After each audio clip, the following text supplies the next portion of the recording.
Hi everyone, and welcome to RollBound 2. I am your DM, Chas, and I'm going to go down the list and have everyone introduce themselves, starting with Groove. Good tidings. I am Groove, and I am bound to the role of Jonathan Oneros Phage. Alrighty, Allie.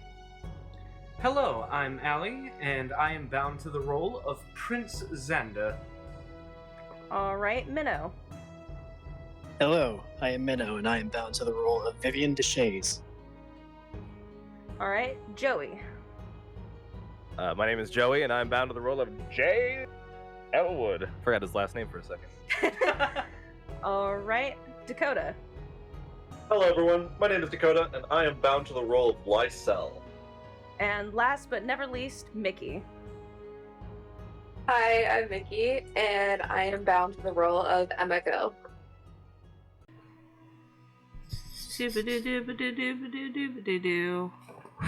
Oh, the blue man. Okay, so, where we last left off, this individual has not fully walked out of, an adjacent hallway in Madame Paraxinos' home,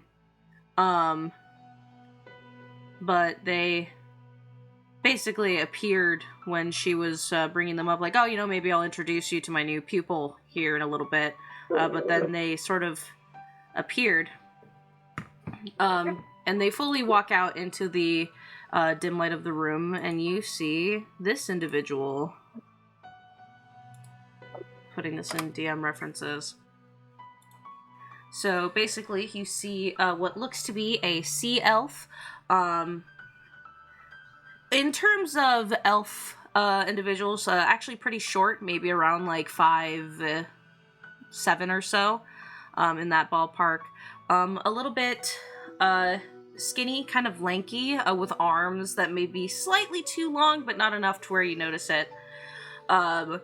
With pointed ears that have a kind of dark blue hue at the end of them, with vague, very cartilaginous fin shapes embedded in their cheeks, and then also at the bottom of their ears, with green but very grayed out skin. But their lips are naturally two different shades of a purple-like color, and they seem to have natural markings on their body, with very flat, dark gray hair that kind of goes into this auburn gradient. Very long hair, though, that goes all the way down to about their waist. The individual's wearing a dress that is clearly meant for someone a lot shorter, because it cuts off at a very awkward spot, around the mid-shin. It looks like the dress is intended to go down all the way, maybe to the floor.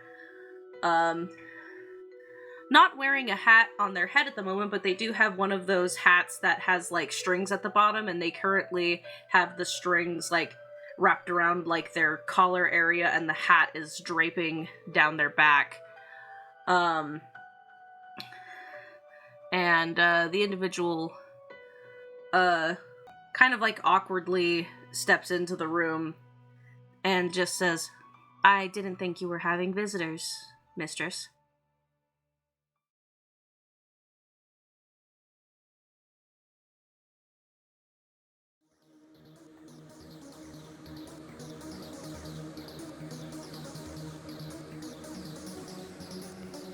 Johnny stands, and as he looks at this woman, he goes to speak, but the words cannot escape his mouth.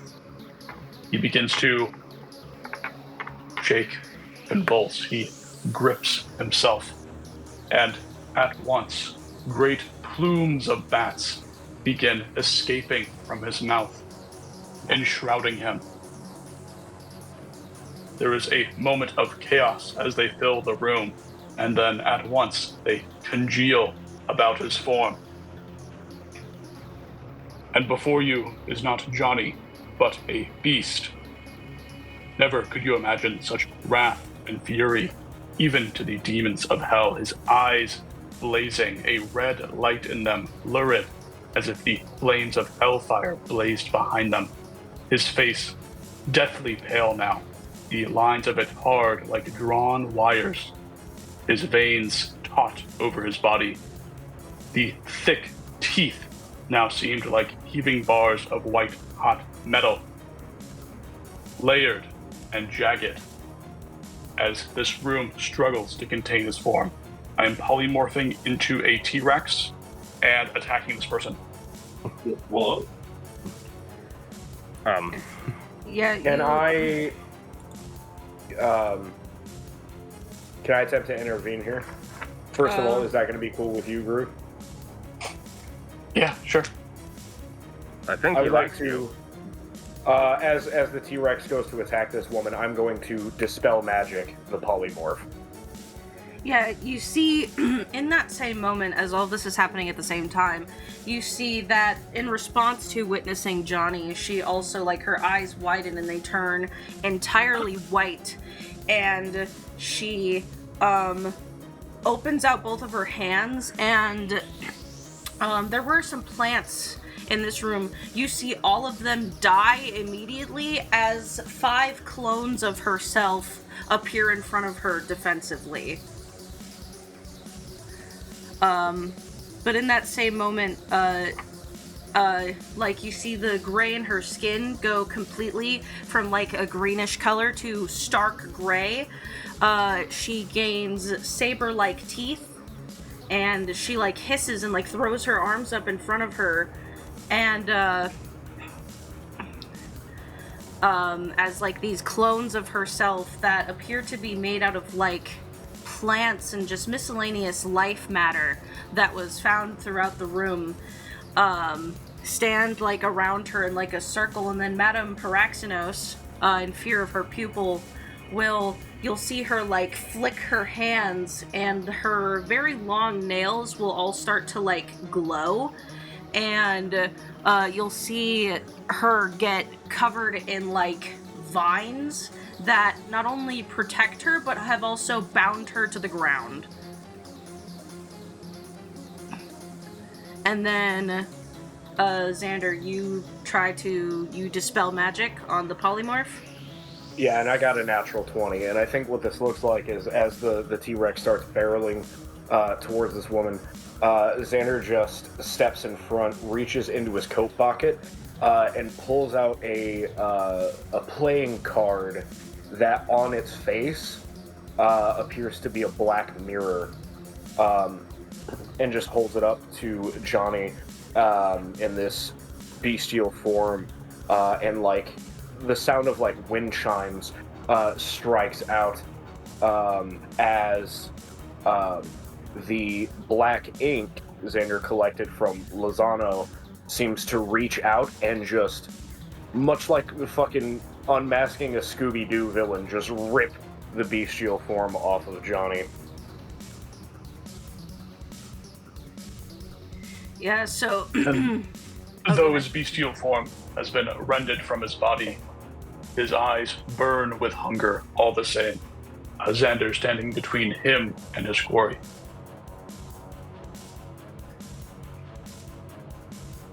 And he stares. Please, go ahead. I'm noticing that people in this party don't know how to say hello like normal civilized folk. What's your deal, Johnny? Yeah. There is no need to say hello to an evil beast. Yeah. You would not greet the goblin that threatens your camp. You would not say hello to the shark that nips at your feet. Nor would you impede one's path as they go to put it down. Madame Paraxinos stands on the other side of Jay, but further in between you and the woman, and says, "Why, I never! What is going on here?" In response to what Johnny said, Xander looks him in the eye and says, "You also don't start a war if you know you're going to have innocent casualties caught in the middle."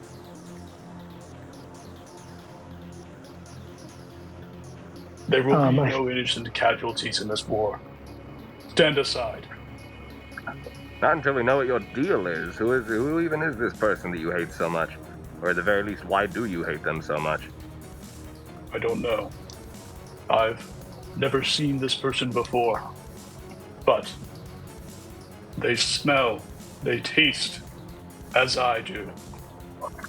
For that reason, I know, more than I know anything else, my own name even, that they must be consumed. And plenty of people sleepwalk. It seems kind of extreme. From the table, Vivian has not gotten out of her seat yet. She's still sipping her tea, watching all this unfold. And she says, "Mr. Phage, do you recall Mr. Stone back in Mapleview?" That's the bully guy, right? Yeah. Johnny O'Phage does not respond to you. His judgment, I will admit, was significantly worse than yours, albeit he had a similar immediate response to a perceived threat. Perhaps we can take a few minutes.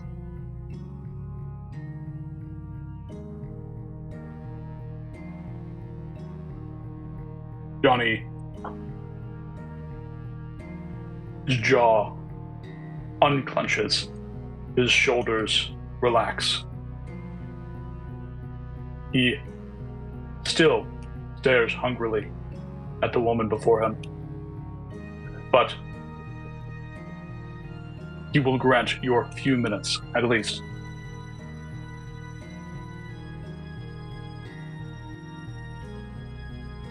Looks over to Madame Baraxinos and says, "Madame Baraxinos, you have not introduced your pupil yet?" You're right. I haven't. And then, she's going to, wave her hands, and the, vines are going to untangle themselves from the woman's body, but the woman remains on the floor, kind of looking like a cornered beast. And she looks up, and also all of the clones have turned into dust and soil on the ground. Madame Paraxinos will say, "This is Kirith. I met her a few months ago, lost in the snow, freezing to death." Miss Kirith, blessing on you and your home. I hope that your apprenticeship is going well. I am in the ending stages of my apprenticeship as well. I'd very much like for us to be friends. Please come sit with us in the next few minutes that we have. Kirith will very slowly and very awkwardly stand, and her movements are very awkward, kind of like a rat skulking about, despite the fact that this is clearly a mature elf. And she will step forward very cautiously and will sit in one of the chairs in Madame Paraxinos' living room. And but she sits in it in a way where she kind of crouches in the chair and then lowers her body further into it. So she's kind of sitting with her knees high. And her her palms rest awkwardly on her knees. Very creature-like. It reminds Vivian immediately of a certain someone that she's traveling with. And she says, "My name is Mistress Vivian Deshays. This is Mr. Jonathan Oneros Phage. The others are important to me, but I imagine they are less important to you right now, so I advise that you remember those two names." Phage. I believe my friend here has some questions for you. Do they involve eating me? Not for the next few minutes. Well, okay. At least not for the next few minutes.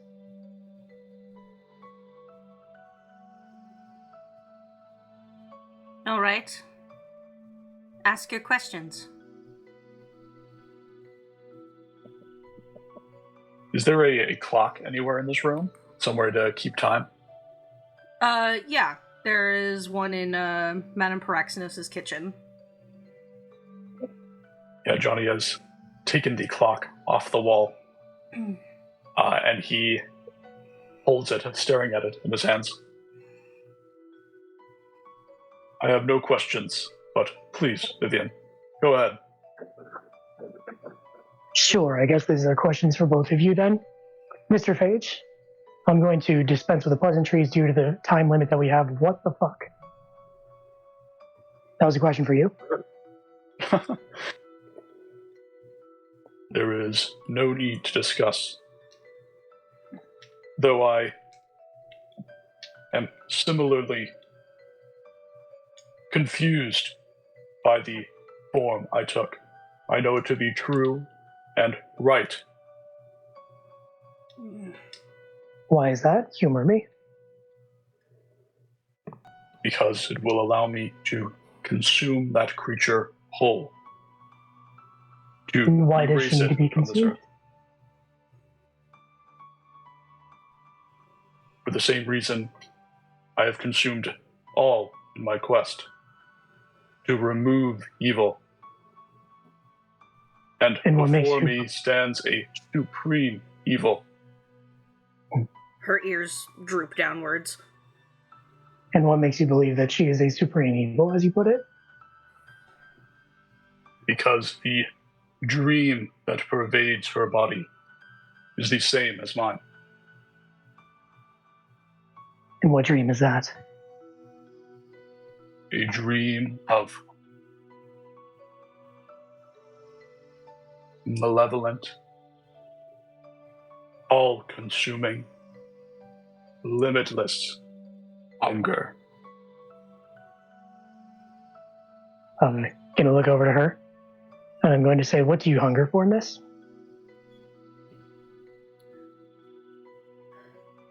Life. I have the passive ability to drain the life out of things. I hunger for the essence of survival and the vitality in all living things. But I have hurt no mortal soul. That's impossible. Maybe for you.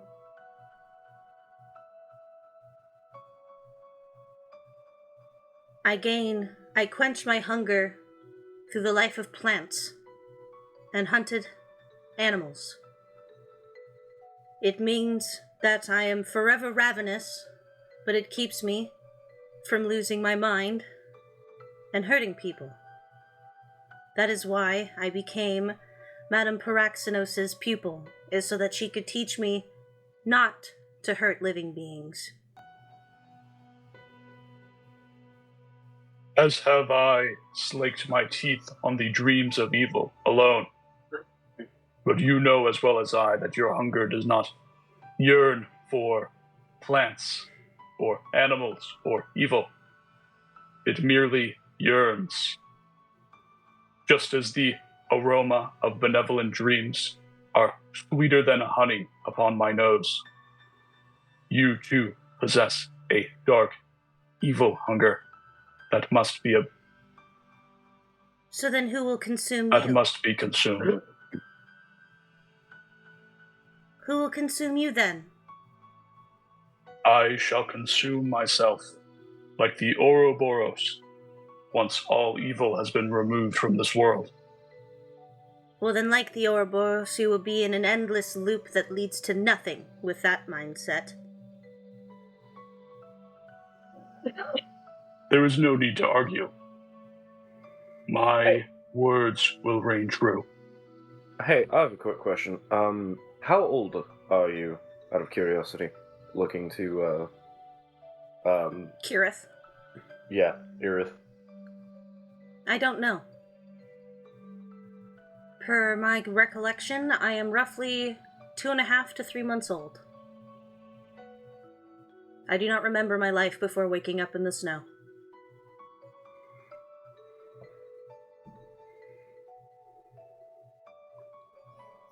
Perhaps it would benefit you, Joni, to stay your hand perhaps the two of you could glean some insight as to the parallels between your existences.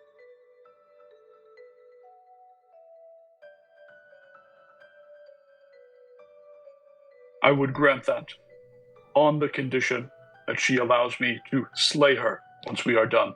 That's ridiculous.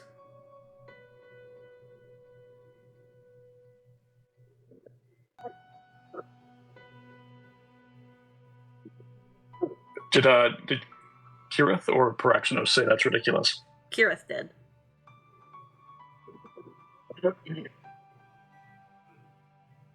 How many minutes have passed on the clock? Around 2. Johnny closes his eyes and nods his head. Then we are not aligned, and there is no need to talk anymore. Johnny, 1 second, please. Think about the opportunity you're being given here. I mean, you barely even know too much about yourself, right? You have your prime directive, and that's all that you live by, but don't you want to know a little more, at least? You misunderstand, Sir Elwood. I have no prime directive, merely hunger. It is I who has restricted myself to evil dreams alone. For that is the distinction that makes me a beast instead of a monster. Well, didn't she just say that she lives off of plant life and animal life? Isn't she doing the same thing you're doing? Like, you're hungering for more, yeah, sure, but you keep yourself to bad dreams. How is that any different? Like the wolf needs no convincing to hunt its prey, as the owl takes a mouse in a field and pulls it without a thought. I too know that the one who stands in front of me must be consumed.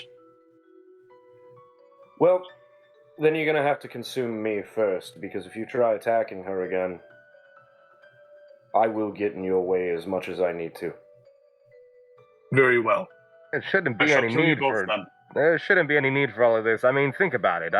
We haven't even come across another changeling in our travels. If I met one, I would be over the moon trying to figure out all sorts of things about my own kind. I mean, this is the first person you've ever met that shares the same sort of kinsmanship that you do. The motives or not, certainly there's something It is to be gained from this. because of that kinsmanship that I have such animosity.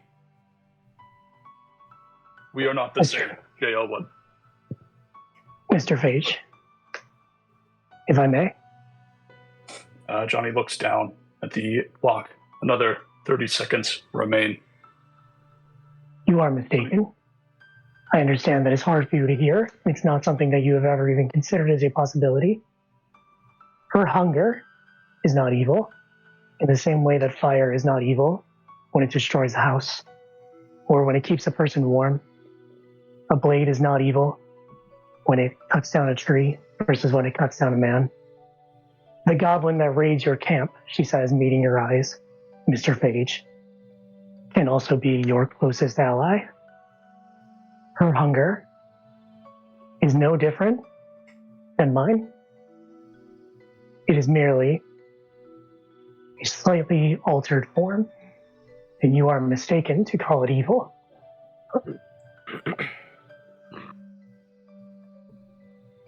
And if you do not believe me, then at the very least you can trust me, as you have so far.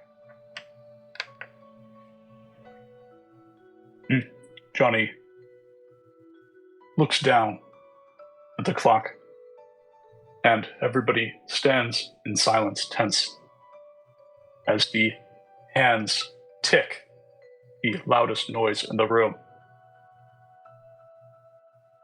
And thus we sit as 10, as 20, and then as 30 seconds pass.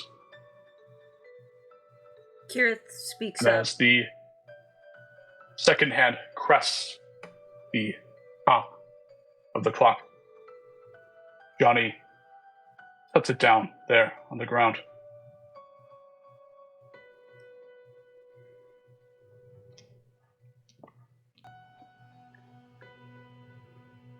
Kirith looks up at Johnny from, like, her curled up position in the chair. Has not moved this entire time. And says, "You know, there are others like us that have actually done wrong and have harmed others on purpose."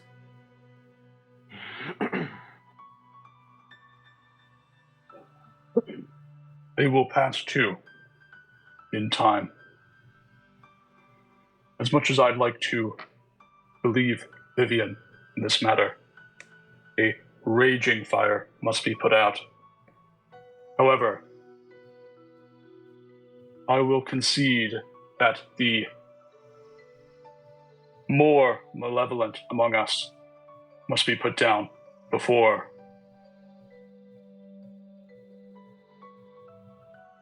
those who are crying, at the very least. And Johnny will go and he will sit aside. Kiri.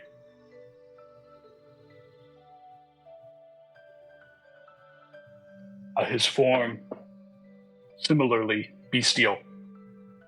His eyes staring hungrily, but obeyed.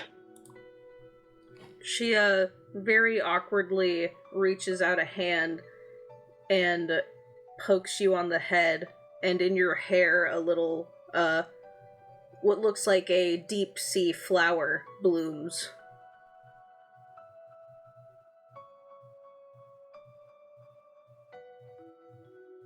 We need not discuss our condition or our sentiments. How do you know there are others? And of which do you know?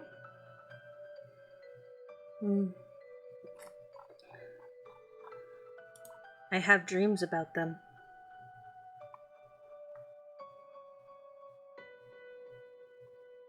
Maybe Johnny, due to your unique part of your condition, you do not share these dreams like I do. But it almost seems like they are trying to reach to me. Some of them are about as docile as we are. Others, savages.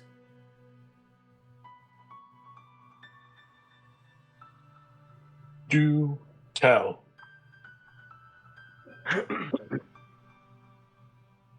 Well, and then, let me... Sorry.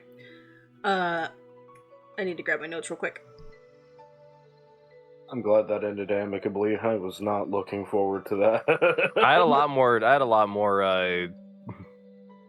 the word I'm looking for? Compromising tricks up my sleeve. I don't know.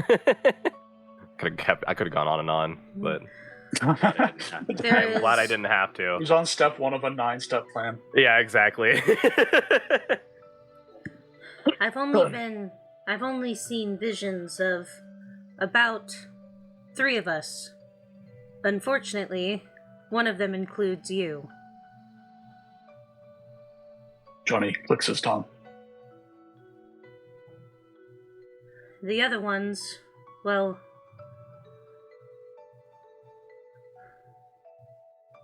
one of them is strange. I think that he is trying to reach out to me as if looking for some sort of response. But I don't quite know what he wants. He seems reasonable, I suppose. But I know what he is capable of. He can extract thoughts from others. He destroys people's minds.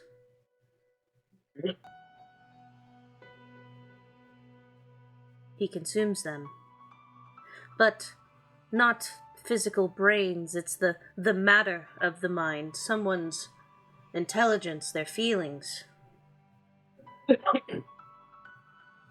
the mentality. Although, like us, he has a restriction, and he only does this to criminals.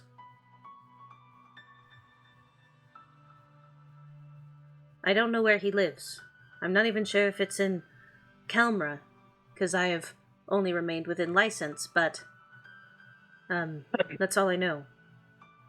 The other one, she kind of like curls her, like wrinkles her nose a little bit as if she has smelled something foul.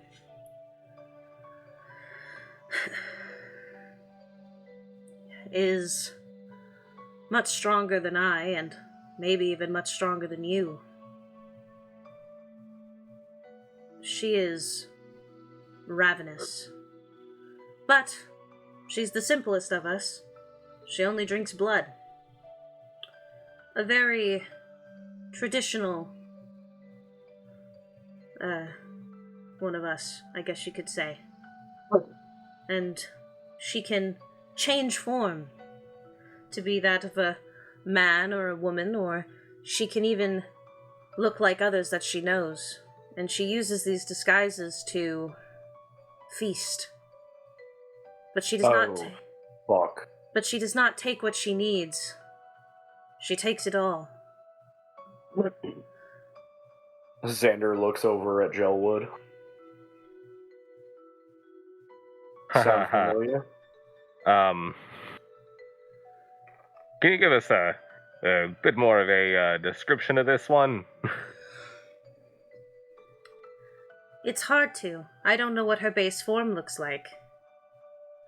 But she is very good at placing crimes on other people. She's conniving. But she has a very strict code to herself. It's strange. But she will take the forms of others and do horrible things in their name and then be able to flawlessly pawn it onto someone else. She does this in a way to try and take down vampiric covens and cause infighting. But she doesn't belong to a coven herself. She is completely alone. I guess. And she does things to put targets on other vampires' heads. And she has an ally, although I've never seen it. The dreams do not let me witness these personal details of her life, but she is an ally that is very large and very terrifying. I guess it's her way of avoiding having a covenant, as she has some sort of monster as an ally. That's interesting. I haven't heard of that one. Pretty much everything lines up otherwise. There's gotta be something I don't know. Who knows? Maybe if you believe a vampire has wronged you, it wasn't them but this woman. Well... to be determined. Sort of an interesting question, isn't it? This individual who shares the circumstances of both yourself and Phage, is this individual a vampire by definition? We all are. What? That's new. She looks to Johnny and says, "Was I not supposed to say that?"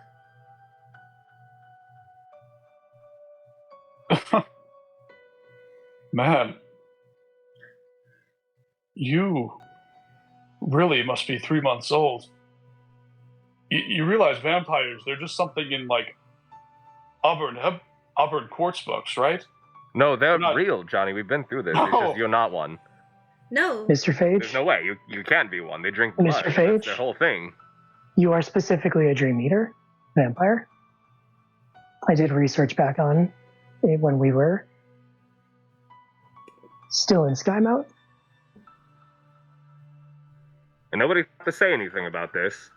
Didn't see a point. I'm sorry, I didn't mean to cause tension. I thought that you knew.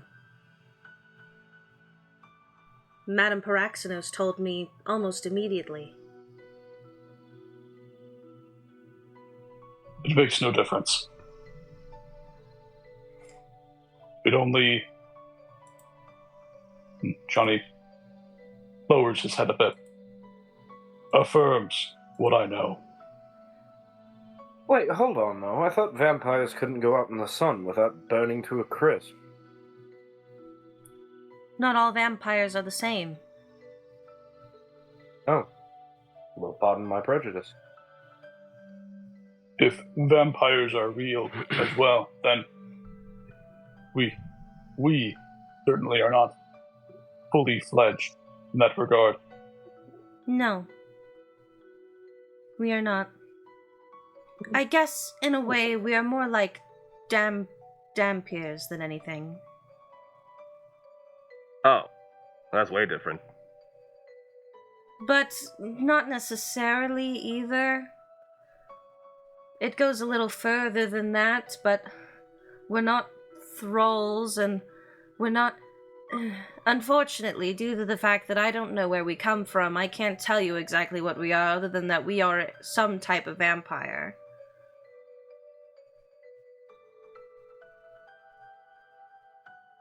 But we were not made this way by a bite or a near-death experience, or maybe some of us were. We were made this way. But that's all I know. My kingdom for scrying magic. Our origin matters not, nor our knowledge of it. What I must know is, how do you see this affliction, this conflict, ending?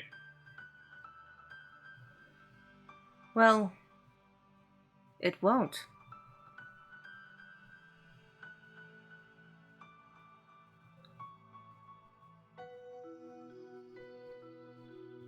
Her, Nay. ears lower again. You misunderstand me. There are a number of individuals like you and I, and regardless of the words we use to justify it, we hunger intensely for each other. Yes. What? Wherefore do you see this ending? How would you have it?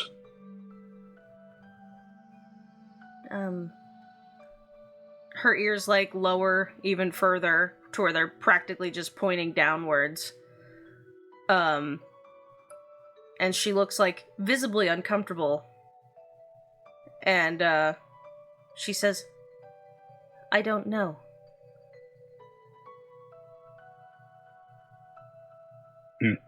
Johnny, visibly disappointed. Then, as nice as it would have been, we do not see eye to eye. We can never see eye to eye if you believe that the ultimate goal to this is for you to end your own life as some type of mercy to the world. We are not an ultimatum. We're people. Nay, it is unfit for you to even utter the name of a beast and person in the same sentence. I don't know, Johnny. You sure seem like people to me. Certainly as stubborn as real people. That too. Some of us have adopted the name as monster and taken it personally or as a mission. You can see yourself as a monster all you want, or as a beast. I am going to see myself as Kirith.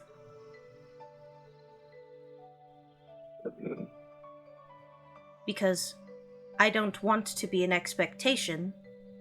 I want to be a person. Nay, Johnny, stands. You are evil, you are a beast, and one day, just like the others, either I will consume you, or you will consume me.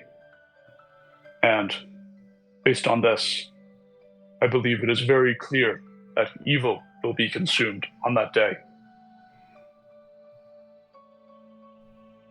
Well, I hope for both our sakes that evil isn't you. If that is truly your hope, you could give me your life now. I will not. Later, then. Kirith, seemingly getting, maybe a little braver is the best way to say it, shakes her head and says, "If you come back and attack me again, I will defend myself until my last breath, no matter what the outcome may be. But I can only hope that by the time you reach the end of your journey,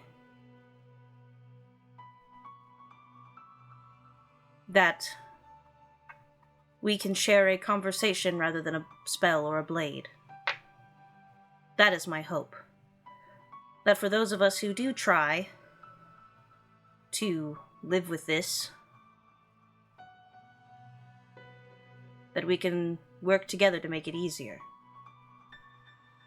I am happy that even though you delude yourself by wearing the clothes of a person and speaking and treating yourself like one, that you will still writhe like a beast before I kill and eat you.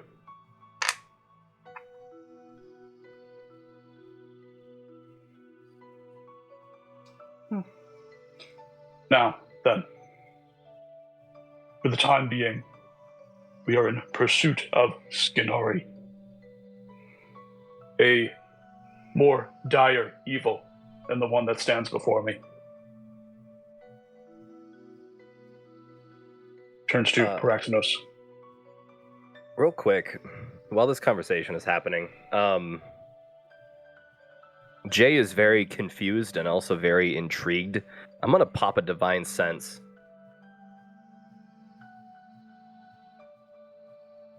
Alrighty. Remind me, because again, I know what it does, but specifics are lost on me. Within 60 feet, it tells me if there are celestials, fiends, or undead.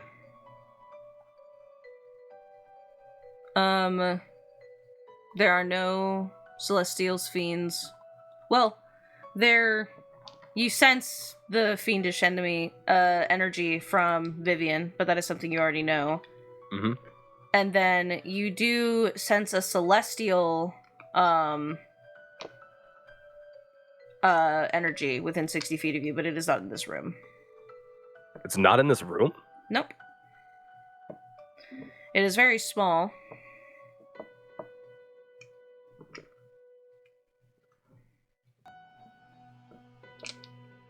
But you don't sense anything from Kirith specifically. Is everyone here?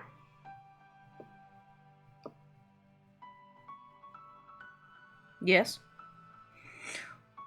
Kirith just says, "I think so." We don't have any stowaways or breaking and entering miscreants? No. Madame Paraxenos speaks up and just says, "Oh, darling, that's my familiar that you're sensing." Yeah, thank goodness. Not that I would ever suspect an angel of doing something evil or having any dastardly, motives, but, ASMRs and other half-beings with wills of their own and such, they're not always tied to good deeds, so to speak. But I do have a query. If, the two of you, he says, pointing to Johnny and Kira. Kirith. Kirith, sorry. Are actually vampires of some sort, then how come I don't smell the stench of the dead among you? Not all vampires are dead. Then what would they be? Kirith shrugs. Vampires of different Reborn. types. Yes. For some, it is nothing different than a curse or a sickness on a living being. Not all of them, in terms of recognition by magic, will appear as undead. They will share traits with them, but then also some vampires have found a way to change their aether in a way where they manifest as something entirely different. There's a vampire lord somewhere in Kelmra where if you used your sense, they would appear as a fiend.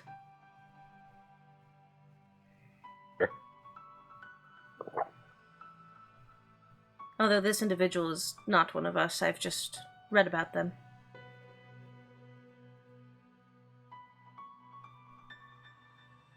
But, Oneros, I hope that the evil you consume is the evil you direct toward yourself.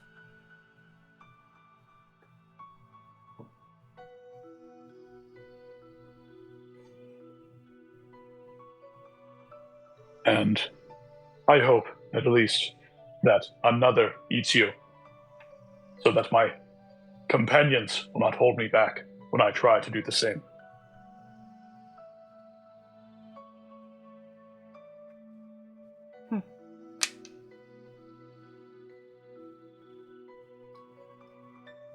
Where are those Skinari? My appetite grows. Yeah, Kirith gets out of the chair, but she does so backwards. She stands up and then, puts her leg over the back of the chair and steps out of it, a What ladder. the fuck?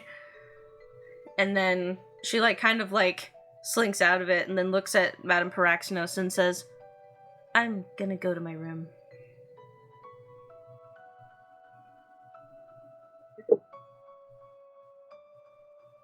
And when she walks away, Madame Paraxinos, steps towards the hallway and watches her walk down, with a very, worried expression, and then turns around with a very annoyed expression.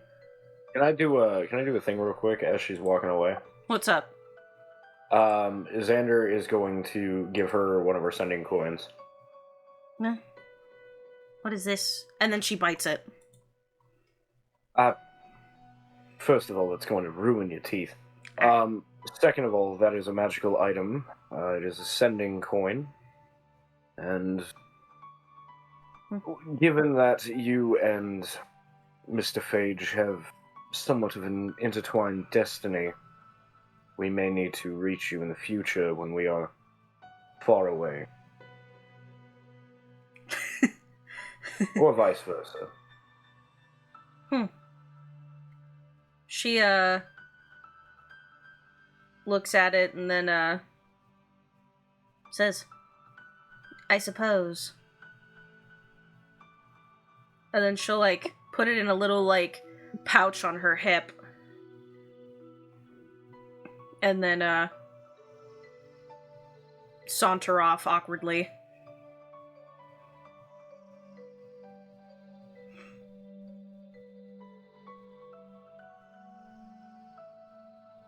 The Skinari. They have a person with them. Where have they gone? They're likely traveling along the coast, heading into... Well, you already mentioned that you're pretty sure they're going into Viron. They probably are going to Winterbane, probably using the city as cover, and then they'll likely, if they want to try and make another hit, will stop in Runespire, and, well, after that, they'll be in Viron.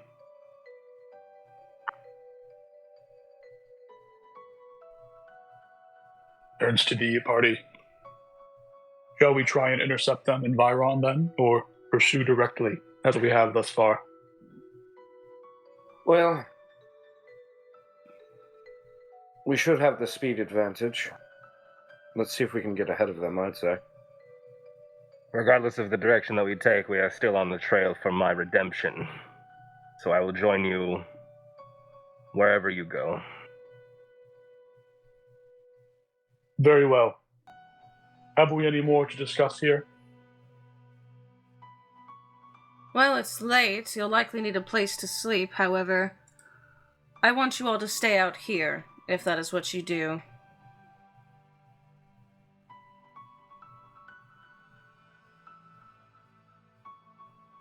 Xander thinks for a moment and says, "No.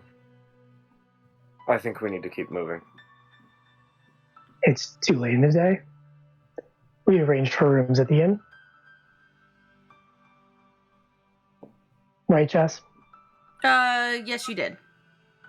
And it is late when we got here. Yeah. Oh yeah, we are in like an actual town. Okay. Yeah. In 2 weeks. We will Yeah. take your offer, though, Paraxenos. I will happily lodge here for the night.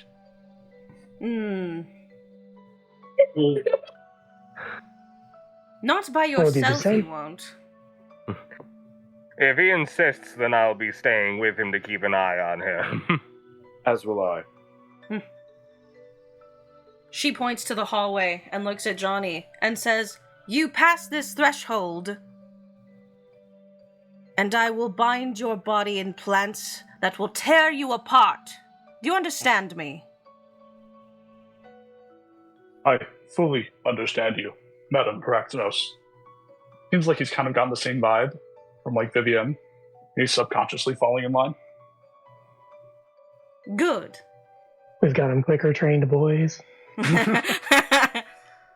And she, kind of throws the, fur scarf that's around her neck, the fox skin, scarf, and just kind of, throws it over her shoulder, in annoyance. And, she takes, a really big drag off of her pipe. And, when she exhales, most of the candles in the room go out. Madam Paraxenos, before you retire for the evening, obviously Mr. Phage has been uncouth. Do you require compensation from us, the silver lining for this transgression against your home? Vivian, for the first time since you've met her, lets out a single at the thought of paying a witch. And then she immediately says, Madam Praxinos, I'll talk to them.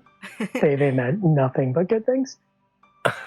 Yeah, because Madame Paraxenos looks at Vivian's, panic and says, It's not panic. Vivian, for the first time that you've seen her, has laughed. Okay. A singular ha. Yeah, maybe not panic, sorry, that was a bad my word, God. but Yeah. outburst. And she says, "Oh no, darling, no. That will not be necessary. Charmed.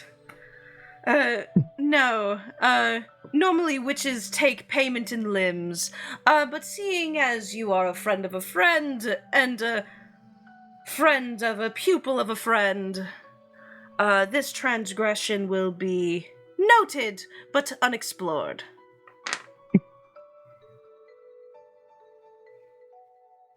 Most generous of you.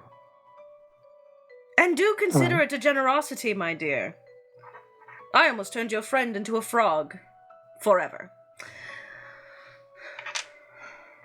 That's understandable. In your position, I would have turned him into a corpse. So, Your Madam grave grows deeper. He says that sometimes, just ignore him. Before you retire, I do wish to catch up on some things. If you would be so kind as to walk with me for a while. Of Mr. course. Phage can accompany us if you prefer to keep him in sight. That is fine. And, she waves her hand, and one of the walls, fades away, revealing, the mountain pass of the cliff that she, has her house carved into. And she says, let us go for a nightly stroll then. Oh, and for all of you, there's tea and biscuits in the kitchen, and also I have a stew going. Help yourselves, of course. I think in response to that, Xander looks at Vivian. I guess Xander looks at Gale, and kind of like does an expression of like, is that a good idea?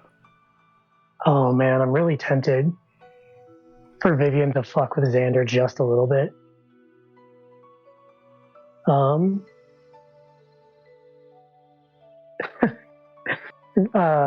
On her shoulder, looking back at you, Gale does a series of incomprehensible hand signs. And then Vivian leaves with Madame Paraxinos. Yeah, Johnny will accompany, and as he leaves, he has a biscuit in his mouth and one in each hand. Yeah. And as she does walk away, you do hear in your head, no, it's fine, have whatever you want.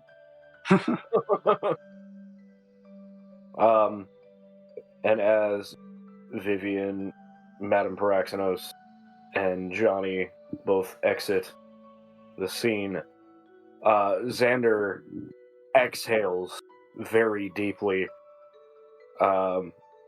and looks to Jay and says, "You know, I am so fucking glad that I have you in my company at all times."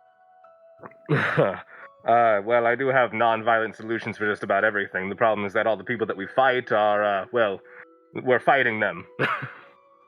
Oh, yes, of course. I more so meant, I think without you being present in that situation, I think I probably would have just ran away. Well, I'm glad to see that I instilled confidence in at least one of my confidants. Very much so. Yeah, but... Xander is going to look to Lysel and Emiko and just give a nod and say, "The two of you all right? You were very quiet throughout that." I wasn't really sure what to do about the situation. I've never seen Johnny just up and attack someone before. It is a new development, and one that I'm not excited for.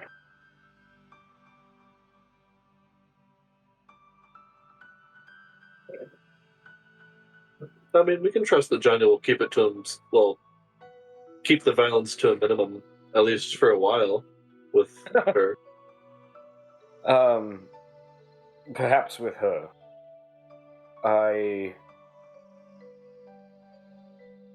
do not wish to plot against somebody that I consider to be a good friend, but I think we need to develop a strategy in the future to contain him.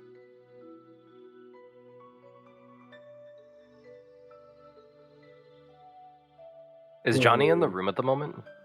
No, Johnny left with Vivian and Madame Paraxinos. That's what I thought. I was just double checking. I could just knock him out. Well, he's knocked out all the time. I don't know that you can. Fuck. I'm afraid that the only solution I have for incapacitating someone involves usually a lot of violence. Do we have a way to force him awake? That would be a much better alternative, I think. We can duct tape his eyes open. Well, from what I've seen of Mr. Phage, while it is true that he can still operate while asleep, it severely limits his capacity for magic. It seems he's only capable of using certain types of magic while asleep.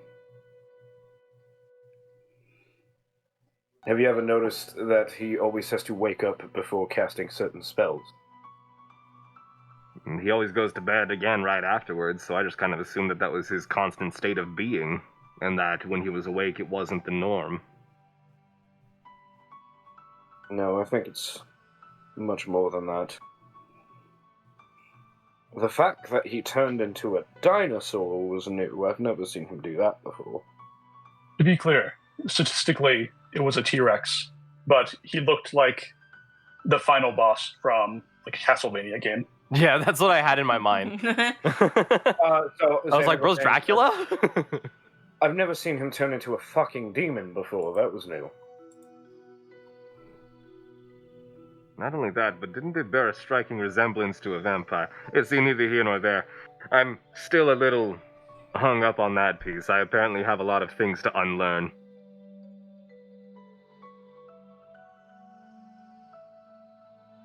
I mean, spellcasters typically need, like, their eyes, like, their mouth, and, like, their hands to cast spells, right?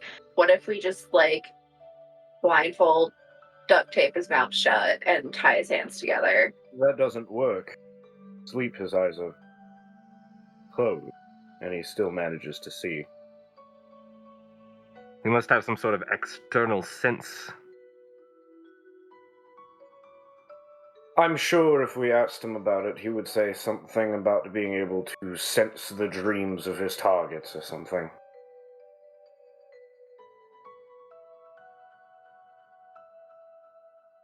Either way, I know a couple of things. One, Jonathan Oneros Phage is the most dangerous spellcaster I've ever met in my life, and it's not even close.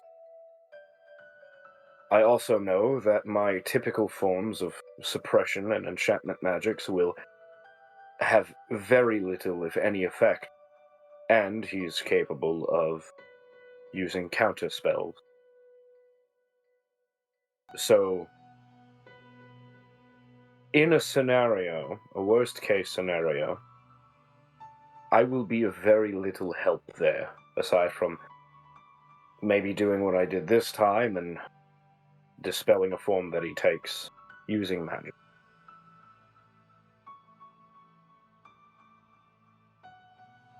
Again, I don't wish to conspire against a friend, but this development cannot go unanswered, and if this happened in the wrong scenario, we would all very well be dead. I don't think it's necessarily a bad idea. I don't call it conspiring against him. Think of it more as figuring out what the failsafe for a rogue Johnny O. Phage is. I mean, I have an idea for what I would do for each of you if you had gone rogue via mind control or demonic possession of some sort. I'm sorry? Oh, you weren't doing that to us as well? No. Well, if it's any consolation, the contingency for J. Elwood is the silver lining.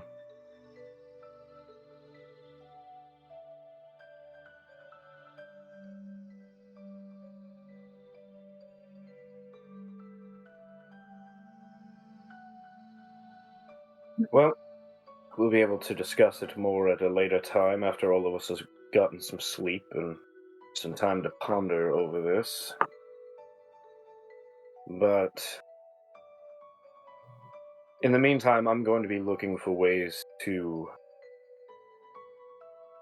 make sure I can keep him out of my head. I suggest all of you do the same.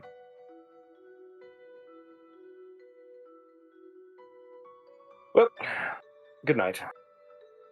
And, Xander's going to bed. Yeah, and as Isn't the only place that we're allowed to sleep is just like on the floor in this room? Yeah, probably is that Xander's way of saying, I'm not having this conversation anymore. Okay. Yeah, well, I was asking you because I wanted to make sure I didn't miss, like, oh yeah, you guys, because you guys are, helping or whatever, you can like stay somewhere else. It's just like it's a pretty spacious. Xander is pushing a chair up against a wall and just sitting down. It's also a pretty spacious space, so it's like you guys can like go to opposite corners of the room and be nowhere near each other. It's a good thing we still have our adventuring kits, eh? Yeah. Basically. How offended would Xander get by getting force cuddled? Depends on who's doing the cuddling. If it's Emiko, not at all. Okay, Emiko would walk over to the same chair and like clap herself in the very small space that's left over and offer you some candy. Xander will gladly accept the candy. and just say, you know, I don't say it enough, but I really do appreciate you. I appreciate you a lot too, Xander. And don't worry, we'll get him back. I fucking hope so. I can't handle another loss outside of my control.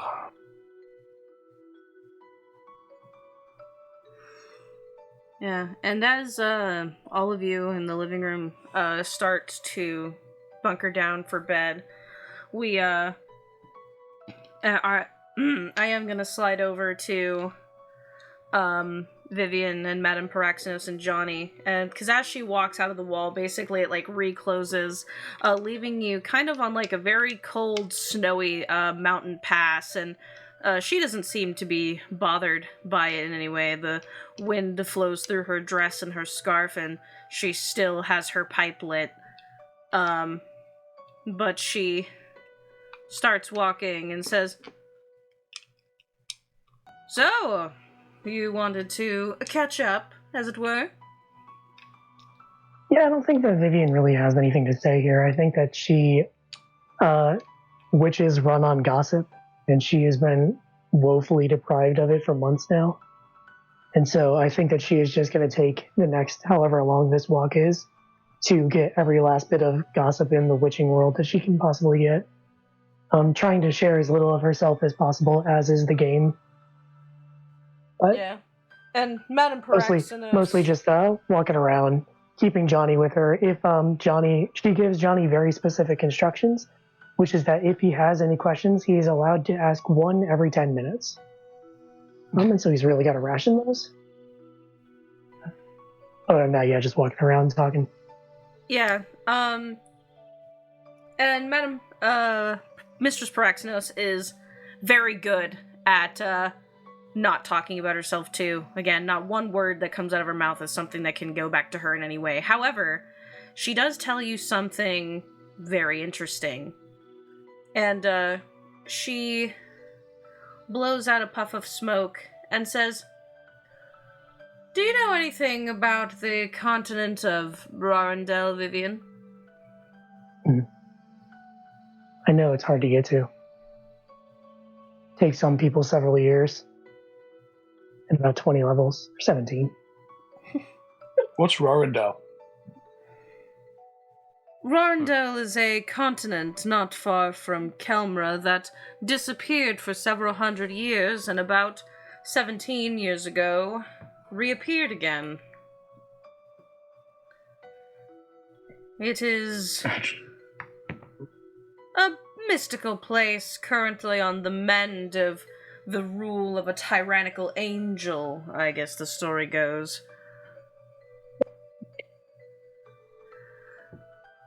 I know that you're a very busy woman, Vivian, but could I possibly petition you for a favor? Mm-hmm. A favor from a witch and someone asking for a favor from a witch is a very, very powerful thing indeed. So I think that Vivian stands up a little bit straighter and she says, "You may ask." Vivian, do you happen to, her and your mentor didn't necessarily get along too great, so I don't know if you ever introduced her. And let me tell you, the disdain was so great that she doesn't even talk about her that much. Do you happen to know about the witch, my notes closed right when I was about to say the name. Do you know... Yes, I do know witch oop-a-doop-a-doop-boop. We're very close. Do you know about the witch named Shenandoah? Or some just call her Shen. Do I? Vivian, make me a history check. Sure, I have my dice out.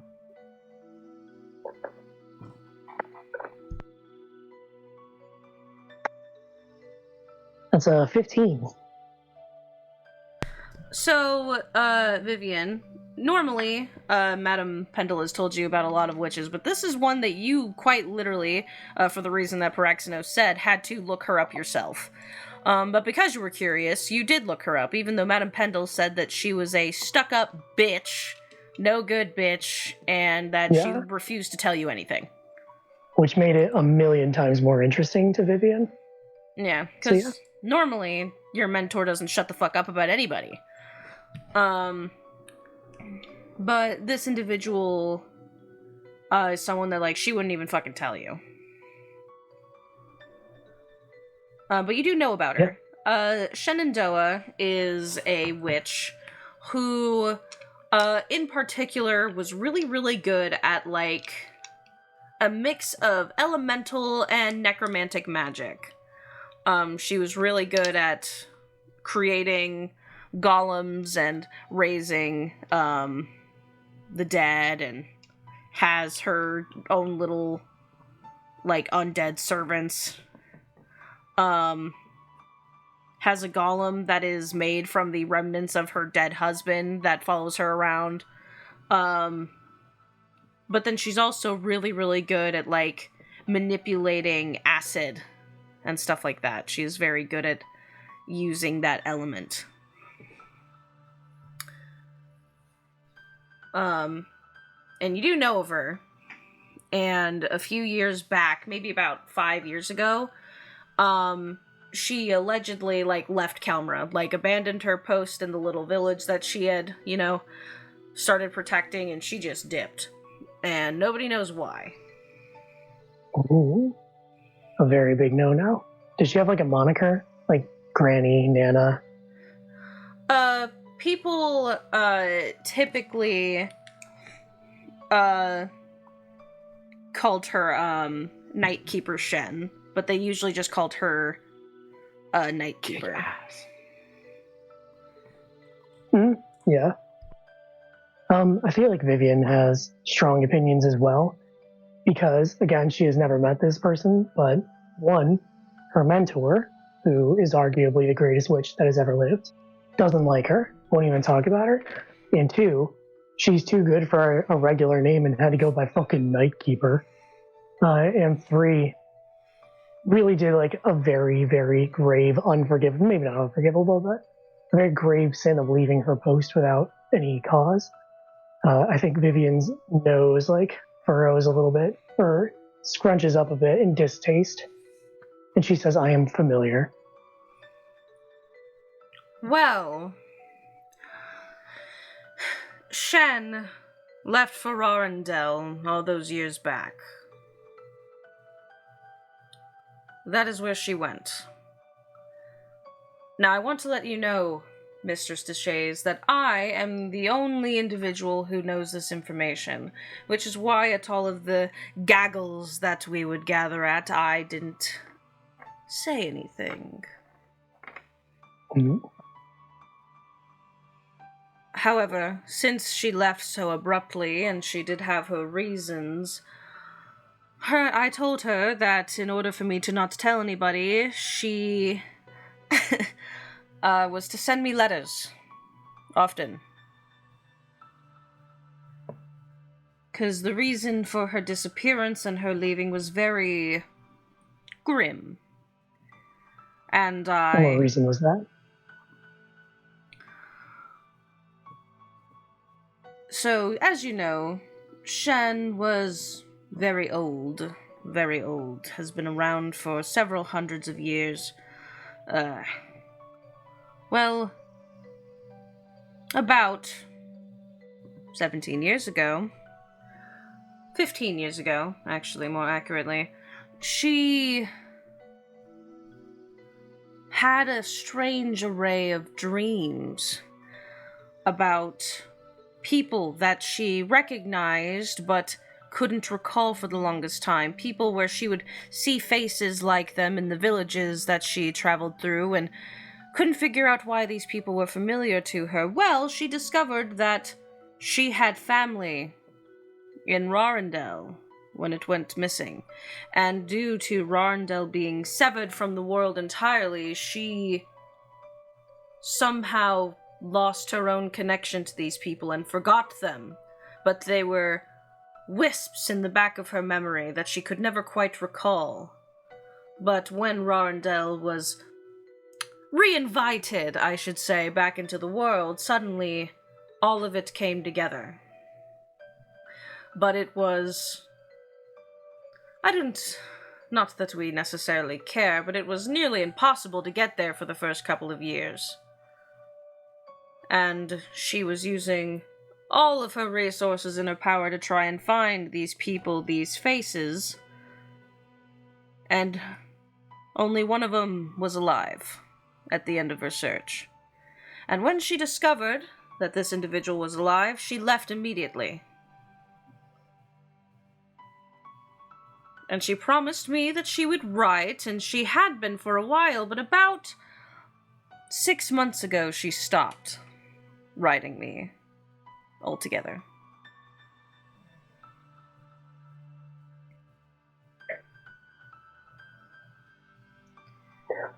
And you have told no one about this, including... what was the name of the apprentice that I knew?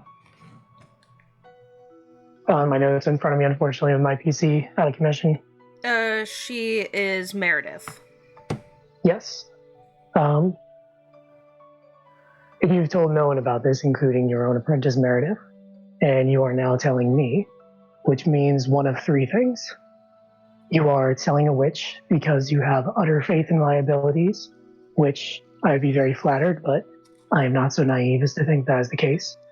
You are telling me because you know that witches like to talk, and therefore you want all witches to know. Or the third option, which is that you have tried to locate this before and are scared. Which of the three options is it? For the reason you are telling me now? The reason I'm telling you is because I asked another witch that I told most, and I haven't heard back from her either. What was that witch's name? And she looks at you, like dead in your face, and says, "My apprentice Meredith. I know when we first reconvened, I told you that she was visiting a mere time ago, and she went to go pursue this from me, and I have not heard from her either. And while it hasn't how been long ago was months... Sorry, I think you were about to answer. What was that? Well, the thing is that Meredith and I, similar to what I saw you exchanging through your party, is we have necklaces that allow us to speak to one another. I tried to reach out through this necklace, and another voice answered. That was not hers. I have tried to send animal messages with no response. I have tried to reach out to her with magic with no response. What did the other voice say? The other voice said that she was busy. And what did this voice sound like to you? You hear her, you see her, like, stand up straight and then, like, literally grab the middle of her throat and, like, turn the middle of it like a dial, and you actually hear, like, a click. And you know this is magic, and it's just kooky witch magic. But you hear a crank as she, like, turns the area in the middle of her throat, and then she perfectly mimics back to you this voice, and it is very deep, very kind of like sounds like an active, like, snarl, like in the back of the throat kind of voice, and it echoes a little bit, and it just says, "She's busy," and then that's it. And then she grabs her throat and, like, turns it the opposite direction and just says, something like that. And you said this was a month ago? Just about, in the passing weeks. Due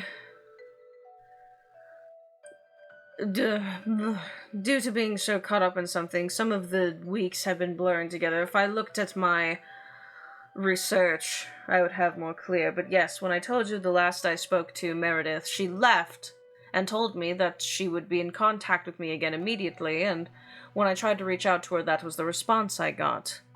And none of my other attempts to reach her are working, which makes me fear horrible things. Again, I understand that you are busy. I know for a fact she isn't dead. How do you know that? There's ways with magic, and I'm sure you've done this, where you try to reach out to someone and you can tell that the magic has reached them. Just that they are either incapable of responding or haven't. Or don't.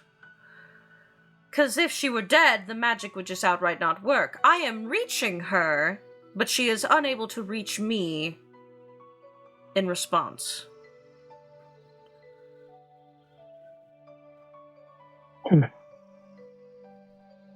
I travel quite a bit. As you know, I am currently on my trial by pilgrimage. My work takes me to Viron next, in pursuit of these Skinari that have our friends and that have caused pain for many others. However, I assure you I will not turn my back on a friend. Of course. I will do what I can. Thank you. And know that this is very important to me. I am playing no tricks, and I have not sullied my words with venom of any kind. If you were playing tricks, the first thing you would tell me is that you were. Fortunately, I know that you are not. And she nods and then kind of looks up as you're both walking, and she says, I whispered to the mountains and hoped that the world would bring something back to me. Because in my current state, I cannot leave Glacier's Edge. It is not safe for them with what has been going on as of late. Not only the Skinari threat, but there's been sight of a dragon and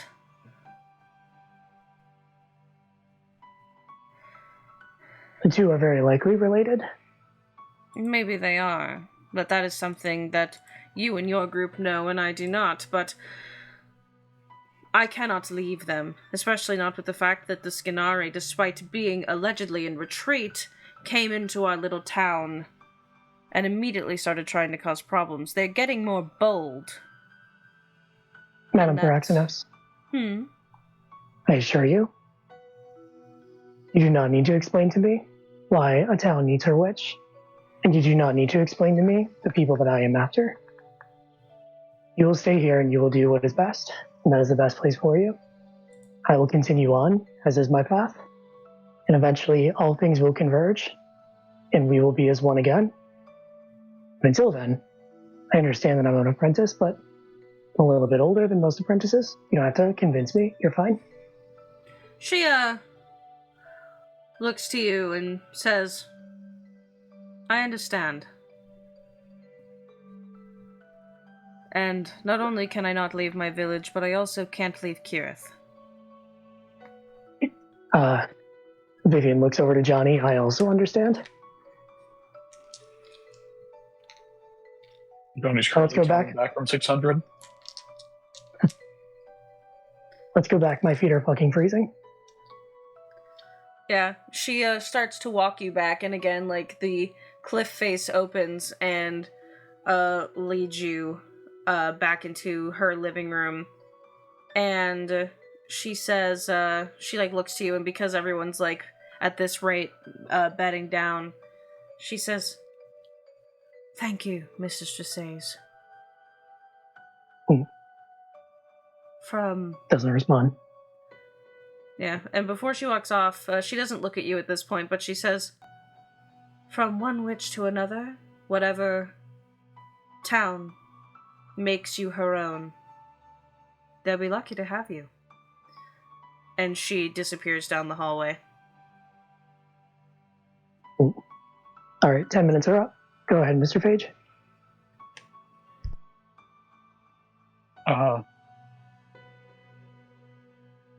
Oh, yeah. Well, is she still here, Praxenos? She walked away. She just left. But if you had a question for her, she would let you ask. No, Johnny will let the moment pass. Actually, no. Johnny turns to Vivian, having had a moment to reflect. Tell me, Vivian, how should a blind man distinguish blue from yellow?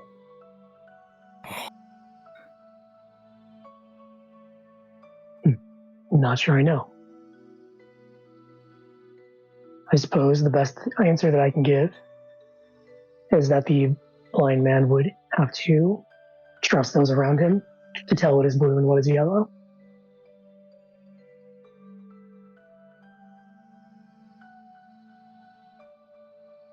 And then, what if he lived in a world of the blind? If he lived in the world of the blind, I'm not sure that blue and yellow would matter much. Perhaps. And how should one without hearing distinguish the call from a hawk from an eagle's cry?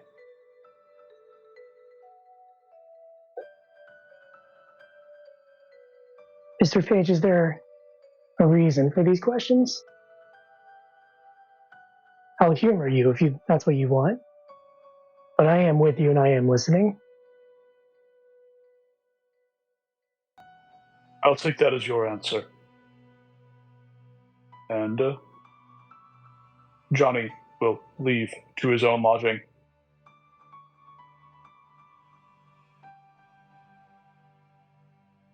Yeah, and before we taper off and finish out our long rest, Jay, there was something that you needed to do? Yeah, I was gonna ask before all of that, like that conversation went off and stuff like that. Do we actually know where Kirith's room is? Down the hallway. Johnny? That's all we know is that it's down the hallway? Yeah, I mean, basically, likely there isn't much that way, so, like, especially just based on their very differing personalities, it would likely take nothing more than a glance to know which is which. Gotcha. And by that I mean I'm telling you that, like, you can look at their doors and know whose room is which. I see. The reason that I ask is because both me and Prince Xander were like, yeah, we'll make sure he doesn't do anything to you in your sleep, and we don't even fucking know where she sleeps. I'm gonna go knock on her door real quick. Yeah, the door opens and she's kind of, like, standing on the other side of it, and she, like, slowly peeks from behind the door and just says, yes.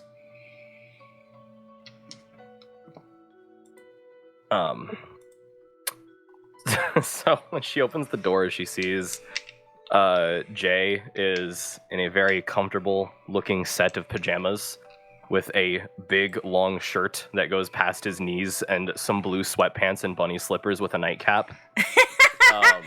Looks kind of like if Cyborg from Teen Titans was wearing, like, light blue pajama outfit. And he says, apologies for disturbing you at this hour. I'm sure we all want to get to bed, but it would be weird, and I would feel impolite and somewhat creepy if I didn't let you know that both Xander and I are going to be making sure that Johnny O'Phage doesn't do anything to this side of the house. If you needed any reason to sleep soundly, it will be just outside the threshold. Oh, thank you. That being said, I did have a question, now that we are away from prying ears. I have an answer, I hope. You had mentioned that you and Johnny were very similar to those of the vampiric persuasion. Yes. You had also mentioned that you are staying with this mentor of my compatriots to attempt to control your hunger and your urges. But everything I've ever seen and read tells me that that isn't something that can be done for vampires. So why do you think... I keep forgetting her fucking name. Her name is Kirith. Nope, not her. Oh, okay. What makes you think that Mistress Paraxenos can do so for you? Or at least help with that? Would you mind following me for a second? Jay is gonna silently in his mind think, is that allowed? And then he's gonna say, fuck it, and follow her. Yeah, so Do you say that through the necklace? No. Is Vivian getting a panic? Is one allowed? What are you doing? No, this isn't a broadcasted thought. This is a private one. But she invites you into her room, and then you see that her room actually has like another door that leads out of this home. And she puts on some like boots and heads out this like weird door, because it kind of looks like the back door to a house. Like it actually has like windows in the top half of it to see out and onto and when you walk out, there's actually like the other side of the mountain pass, and there's a little path that leads to like a small glade of water. And when you look up, like it's nothing but mountain peaks for as far as you can see, as this area is kind of like enclosed, and there's no way to like get to the outside world from here unless you went back into the house and then went out like the front door. And she walks down this path, which is covered in snow and ice, but she is careful in her movements, and also it has been walked so many times that it's difficult to slip. And she goes down, and surrounding the little, like, pool of water, there is, like, grass, like, snow-based, like, Arctic-based plants. Well, not Arctic, but tundra plants that are able to survive in this kind of condition. And when she goes down there, she, like, looks at him as if she is actively demonstrating something, because when she walks down there, all of the plants die. All of them. And she says, "Whenever I stand near plant life, it dies. This is something out of my control. But if I am a monster that I cannot control my urges, or I cannot control the death that follows me, then how is it that I am able to stand near you or anyone and you not die immediately?"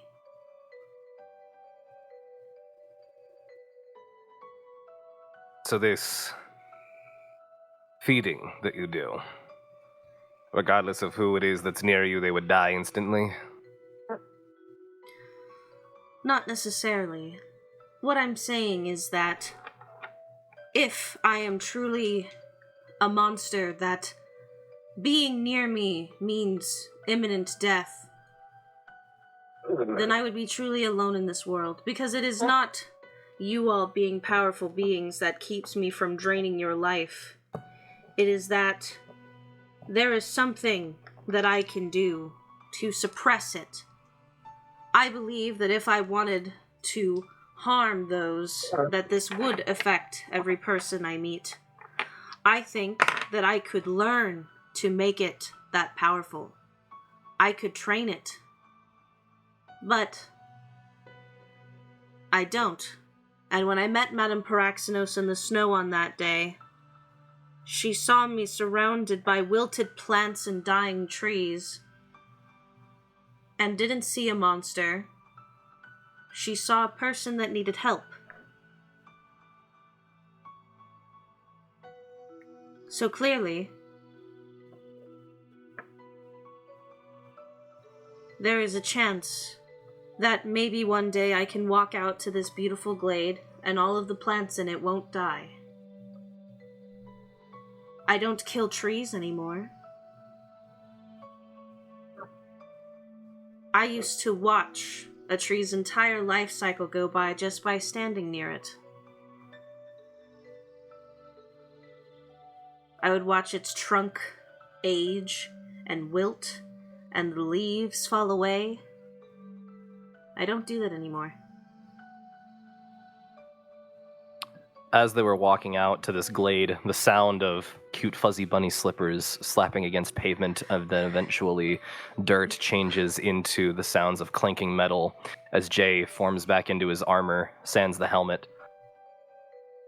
And he says, I did not come out here and follow you, nor did I ask this question to insinuate that you were a monster. I know monsters when I see them, and regardless of what you think your true nature is, you're as human as, well, not as I am, but as anyone else who actually is human. But that's what I mean. You asked me, why do I believe that I can ignore these urges?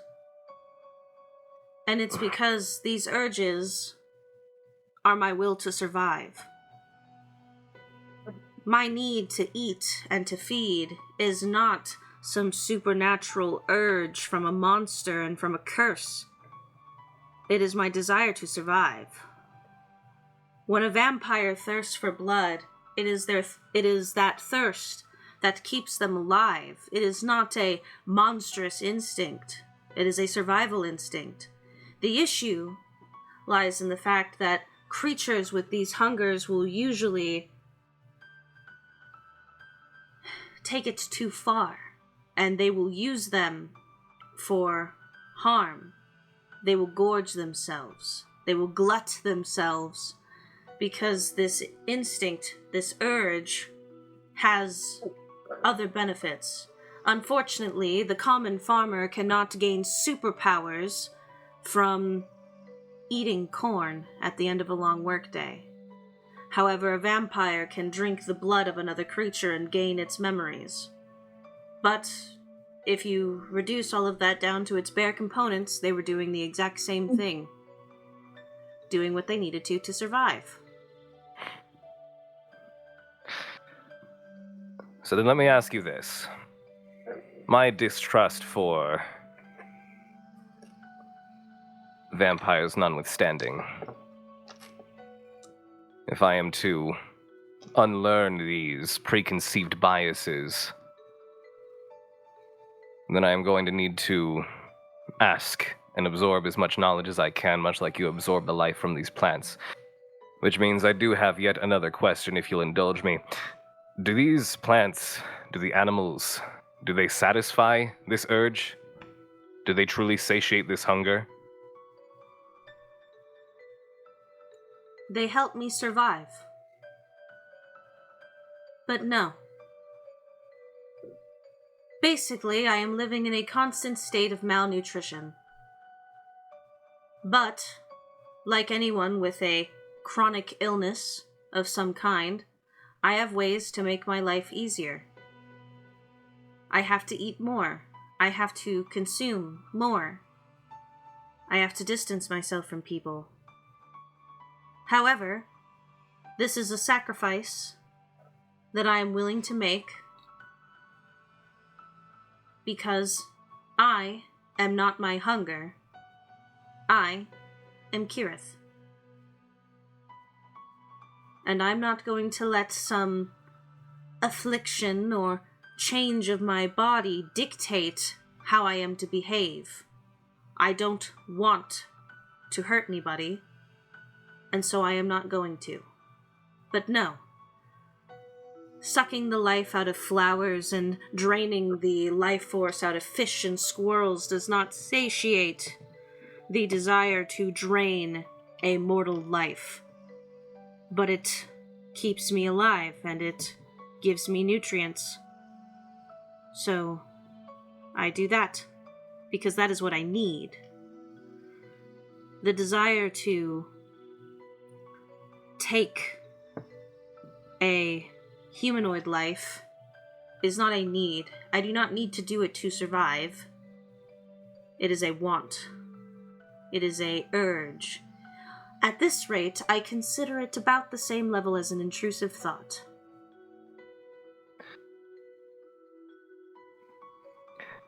If step 1 is knowledge and understanding, then step 2 is assistance. I am not someone that can help you control your hunger in the same way that your mistress can. However, and he throws his right arm off to the side, the gauntlet, because it is a part of him, does not come off, but when he throws his hand off to the side, there is this fading, almost as if the gauntlet itself is turning into mist, revealing his bare hand and forearm. And he's going to hold out a hand, and he's going to say, "If it truly does not satiate you, then take what you need from me so that any future endeavors might not be so difficult." She, holds up her hands and says, I can't do that. I don't know what will happen. And I, for one, wish to find out. She, You are the closest thing that I have found to my quarry. And because I do not wish to kill you, I instead wish to see how you operate. Any analog that I can find, anything that I can cross-reference is simple scientific method. Take my hand and take what you need so that I see how it affects me. She, looks around at the, area around you, and she, looks very nervous, but then she, timidly steps forward, and she will wrap her hand around your wrist. And, Jay, I need you to make me a Constitution saving throw at disadvantage. I will certainly do that. Where did that question go? That's what I was gonna ask you. What does her hand feel like? It is cold. It feels a little damp and clammy, but you kind of feel like that's more from her being, at base a sea elf. Her skin kind of feels like if you washed your hands with cold water, but, you didn't dry it off all the way, so the cold feeling is still there. Oh my god, I hate... Oh wait, no, never mind, that makes sense. I was gonna say I hate that because I was I have to wash my hands with fucking cold water every morning because my pipes fucking freeze when it's 2 in the morning. No, that makes a lot of sense. So it doesn't feel like stone cold or ice cold. It feels like the normal chill of cold water. Yeah. Okay. My con save for you at disadvantage was an 18. Alrighty, so you succeed, so you will take half damage from this. I have 90 hit points, so I don't know, if she needs to take more, then I'm willing to fail. I'm not trying to, impede her unless it's going to kill me. Won't kill you, but will hurt really bad. If you want to choose to fail, you can. We're gonna take a long rest. And if Johnny wants to fight, he can fight fucking Xander. I'm trying to learn, so yeah, I'm gonna let her take as much as she needs. So you're going to willingly fail? Yeah.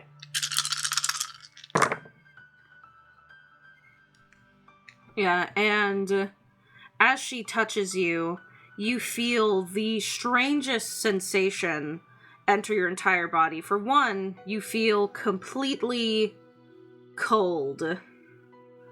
Entirely. It is a very strange sensation. You feel all of the warmth exit your body at one time. And it is it's not painful. It's almost numbing, but you feel that panic that you get, that a natural instinct that you've never truly felt before of when you are about to die, that your heartbeat picking up, your brain trying to fight for the, its sole purpose, which is to keep you alive. You feel your body panic like you are about to pass away, like your body's last-ditch effort to save you, as you take 47 points of necrotic damage that overcomes any resistance or immunities you may or may not have. You said 47? 47. Okay, so 40...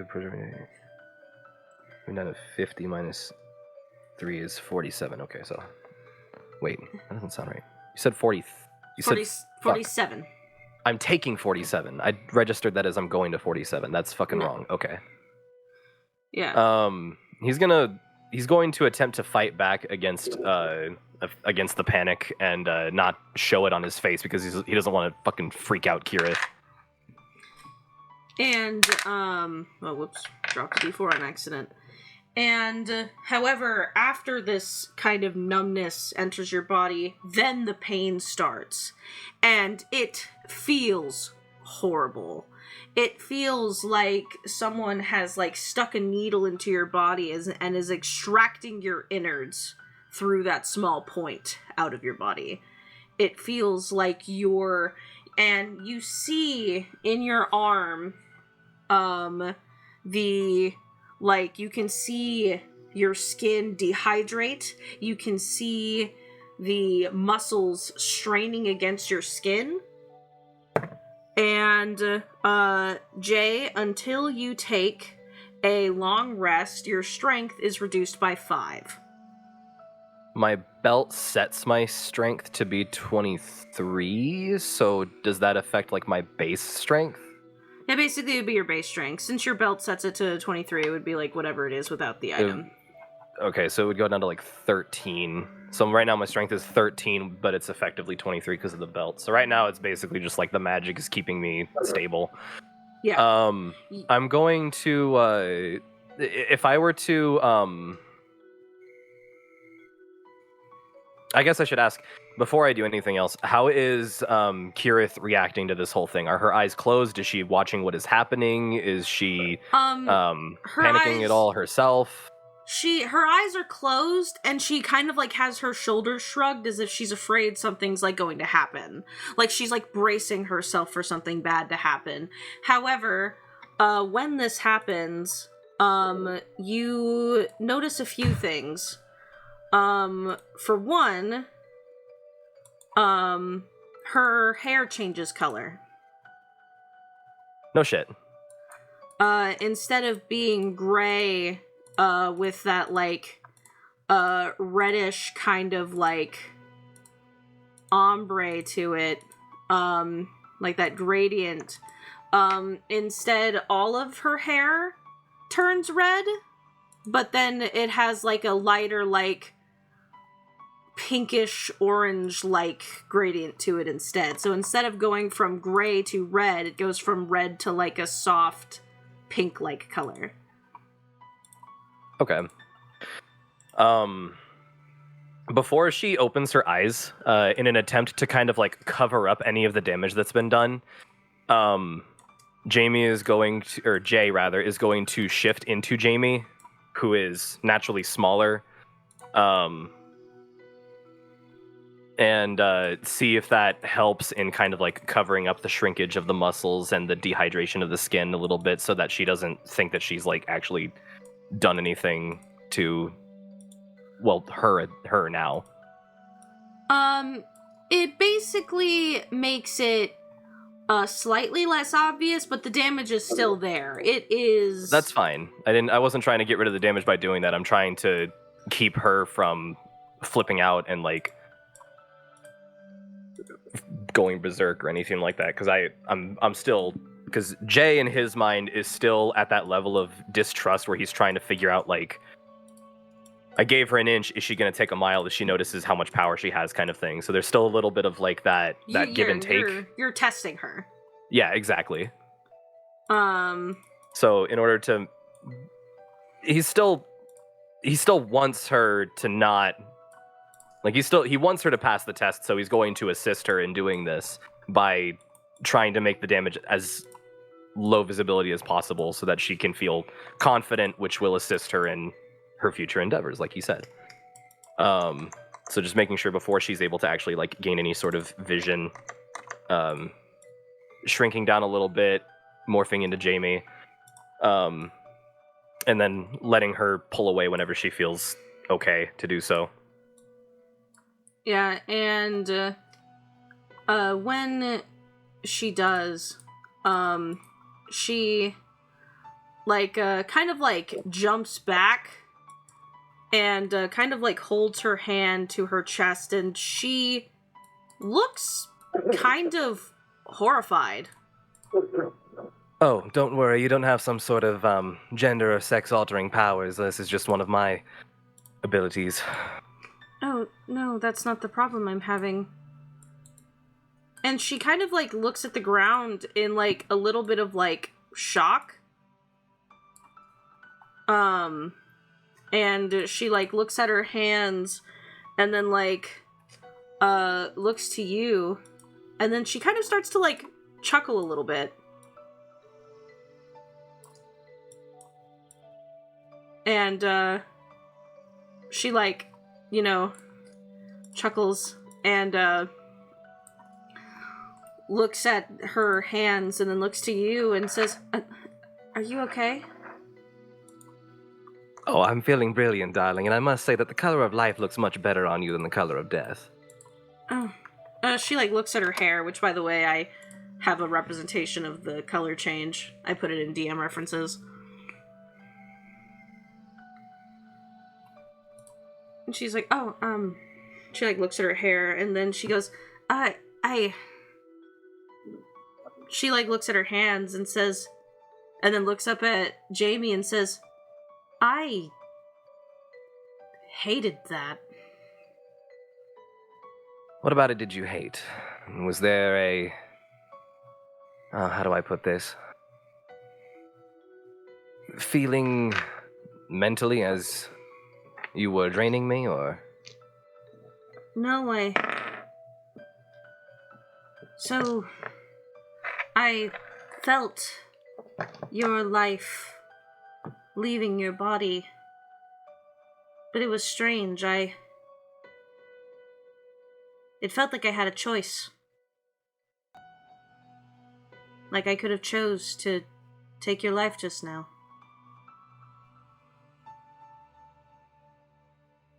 But you didn't. No, I didn't want to. And then her ears perk up and her like eyes wide and she looks at you and she's like, "Well, no, I didn't because I didn't want to." I guess you had a little bit more control over that than you thought.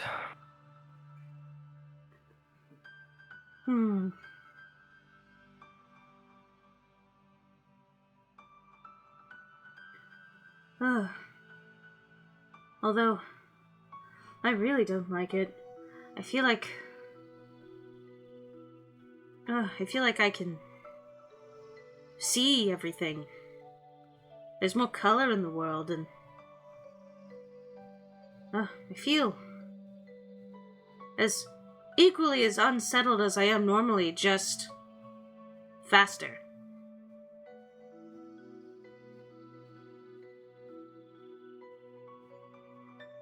I suppose life does come a bit faster when you're more aware of it. But also, and do not be alarmed, she like kind of like flicks her hands the way that you would to flick like excess water, and then from out of the pond like you see all the algae and the like plant life inside of it like form and then create 5 perfect, like almost perfect replicas of Jamie. Jamie's going to look, you said it was in the pond. What do they look like? Are they like these little figurines? Are they made out of some kind of material? Is it like shadowy? So basically, the life matter in the pond, so any algae, any plant life, all congealed together to create them, and then like changed color to where like it kind of looks like a mosaic of Jamie, 5 of them. Always wondered what I would look like as a nymph. Yeah, and then all 5 of them, like, walk over to Kirith and kind of, like, stand defensively around her. But then she kind of, like, waves her hand, and all of them stand in a line behind her and do, like, the night kneel instead. Is the algae, the life essence, as you called it, that comes from this pond, does it look like it is still alive? Like, does it look like if it were to go back into the water and reroot itself, it could continue to live? No. It is No. dead when this happens. Okay.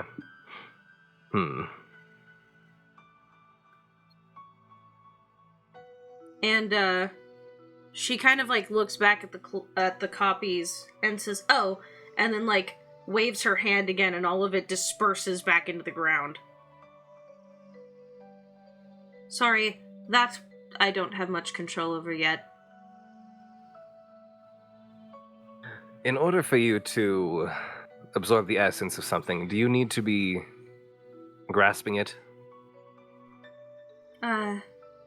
Saw the plants died when you just walked near them. Does that work differently for people? Yes, typically. No. Well, essentially, I could will myself for it to happen by being in near proximity. However, it is less potent that way. But I purposefully don't train that so that way I don't do it. Because it does take effort, and I willfully choose not to. Beyond your base survival instincts, is there anything else that keeps you going? Do you not wish to someday go out and see the world and be your own person? I would assume that that's part of the goal of your training here, yes?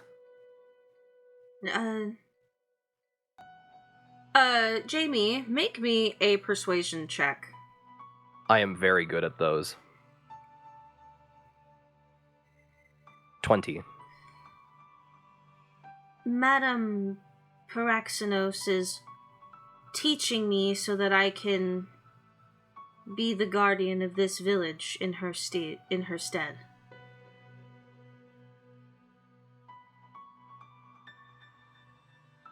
I see, so one day the student shall overtake the master. Yes. Well... And this is part of the compromise, this is part of the deal, this is your end of the bargain, so to speak? Well... in a way, she kind of looks like there's something that she's not allowed to tell you, but she really wants to tell you. So she's like tripping over her words. But she says, essentially I'm just here to learn how to use magic, and by learning how to better use magic, better learn how to control myself.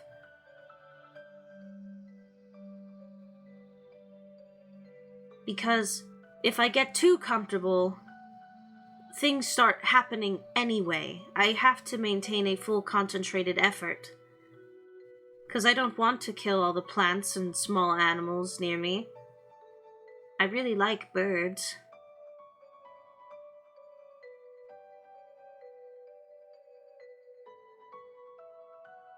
But they die when they are near me.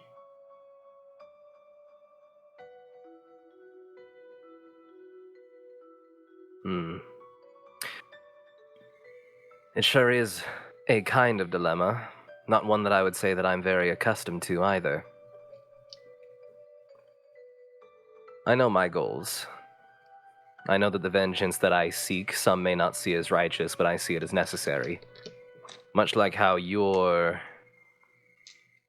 hunger, your need to satiate this will to live, is also necessary. Which means that in order for you to live, it is necessary for other things to die. That is just the nature of things. While it might not be your nature mentally to bring harm to those around you, remember that killing me or not killing me, that is a bit of solace. And one day this solace might become salvation. Your autonomy, your comfortability, as you put it, is going to become a part of your salvation.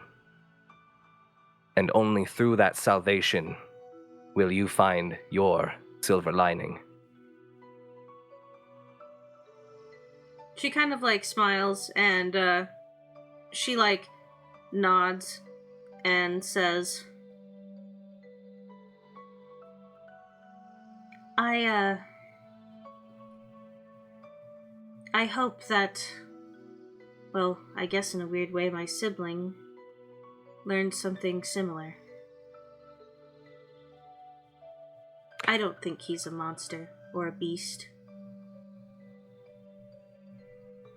You're speaking of Johnny? Yes.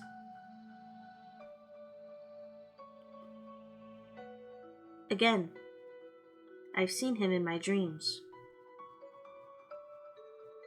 I've read about you in scrolls that people bring to Glacier's Edge to keep us not so separated from the world. And, beasts don't save cities. And beasts don't make friends. You are correct. Beasts make family. Wolves, deer, even the smaller beasts, squirrels, rats, mice, rabbits. Rabbits make family more often than other animals. Regardless. But those families are instinctual. The kind of family that you are all building, beasts can't do that.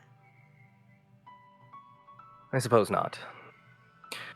But I'm afraid that Mr. Phage, as I call him, has quite a bit to learn. When I think about the people that we surround ourselves with, and I think about what he does, the consumption of evil,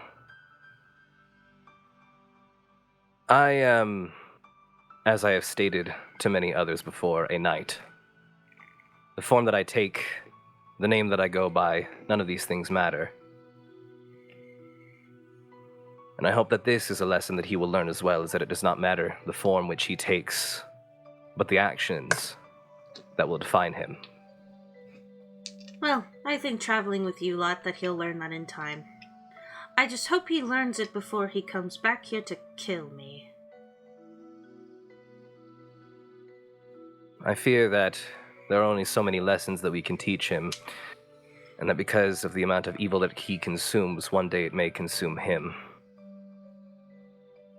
Only time will tell on that front. Well, the great thing about silver linings is that they always show up for people who least expect them. But I think now I will... Despite how alive I feel right now, I believe I need to sleep. Thank you for letting me answer your question. Thank you for allowing me to ask them.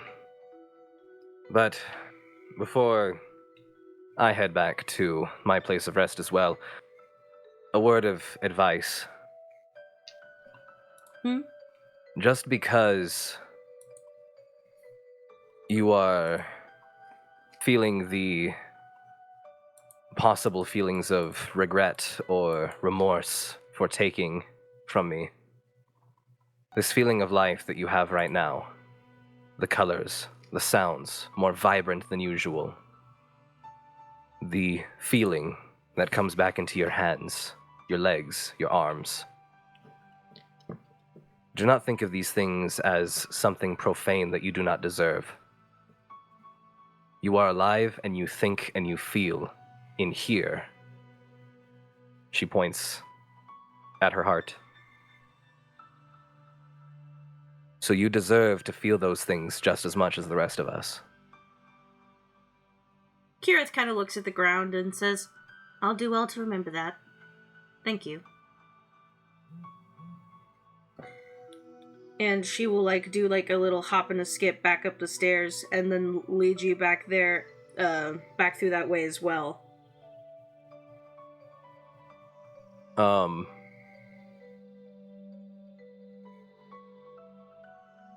When Jamie exits the room, she's going to shift out of the armor back into something more befitting Jamie, because she plans on staying in this form until she completes the long rest. Wearing this long white nightgown. She can't say no to the fucking bunny slippers. I mean, let's be real. And the My nightcap comes slippers! back on, and she's going to bed down somewhere very out of the way of everyone else, but as close to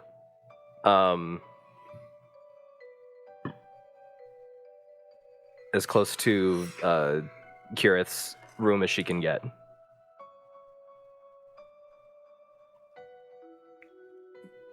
Yeah, but after that, you all gain the benefits of a long rest. So your strength is no longer drained, and you no longer are at less than half HP. Nice. During the night, Johnny will use his ability to detect these dreams, most of which he is quite familiar with. So he will, from his lodgings, try and hone in on whatever emanates from Kiri's room. Yeah, go ahead and make your perception check at advantage.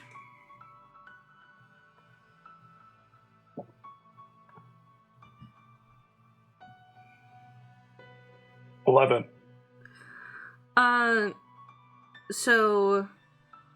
This night her dreams are her own, so there isn't someone trying to reach out to her. However, you do sense that the dream from her is a lot more energized.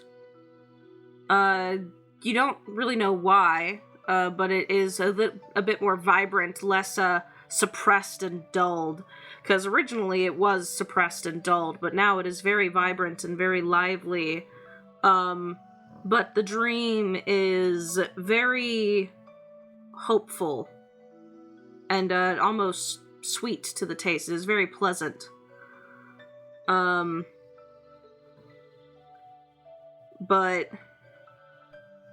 there is a sense to it that is very, like, confused, like that kind of like fear of the unknown, but it is hopeful. But it is almost hard to like peer in any deeper and get the details without, of course, being like right there and doing your usual stuff. But you know, you would have to be able to get close to her to do that.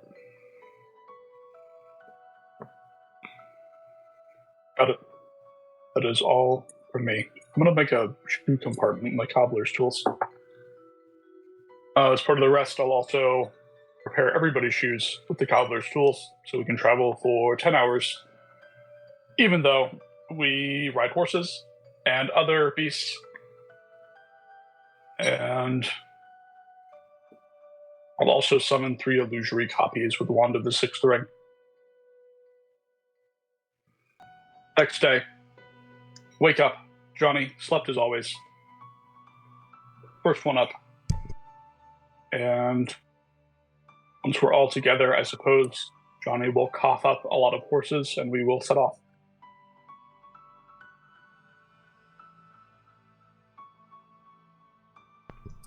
Yeah, and as you leave the quaint little town of Glacier's Edge, Madame Paraxinos and Kirith wish you all well. On our way out, Vivian will pull Prince Xander aside and will let him know the reason that she laughed yesterday is because you never pay a witch for what they do, ever. Because a witch is what they are. It is not their profession. Every witch has their own profession on the side, which is how they make money. And then a very hard and fast rule. And then she kind of leans into, you know, if you accidentally leave some shit behind for them, well, that's just a gift. It's not payment. So she leaves a bunch of like random crap that she thinks a witch would like that she's picked up over time. Well, to be fair, I wasn't speaking of payment, because payment implies that I'm giving her something for a service. I was attempting to compensate in the way that you would pay a fine to a city for a transgression. Oh, I see. I misunderstood. No, that's far worse. Trust me, if a witch has a grudge, you'll know. If you owe her. The hope is that by offering to compensate for a transgression, that the grudge will not happen in the first place. I see.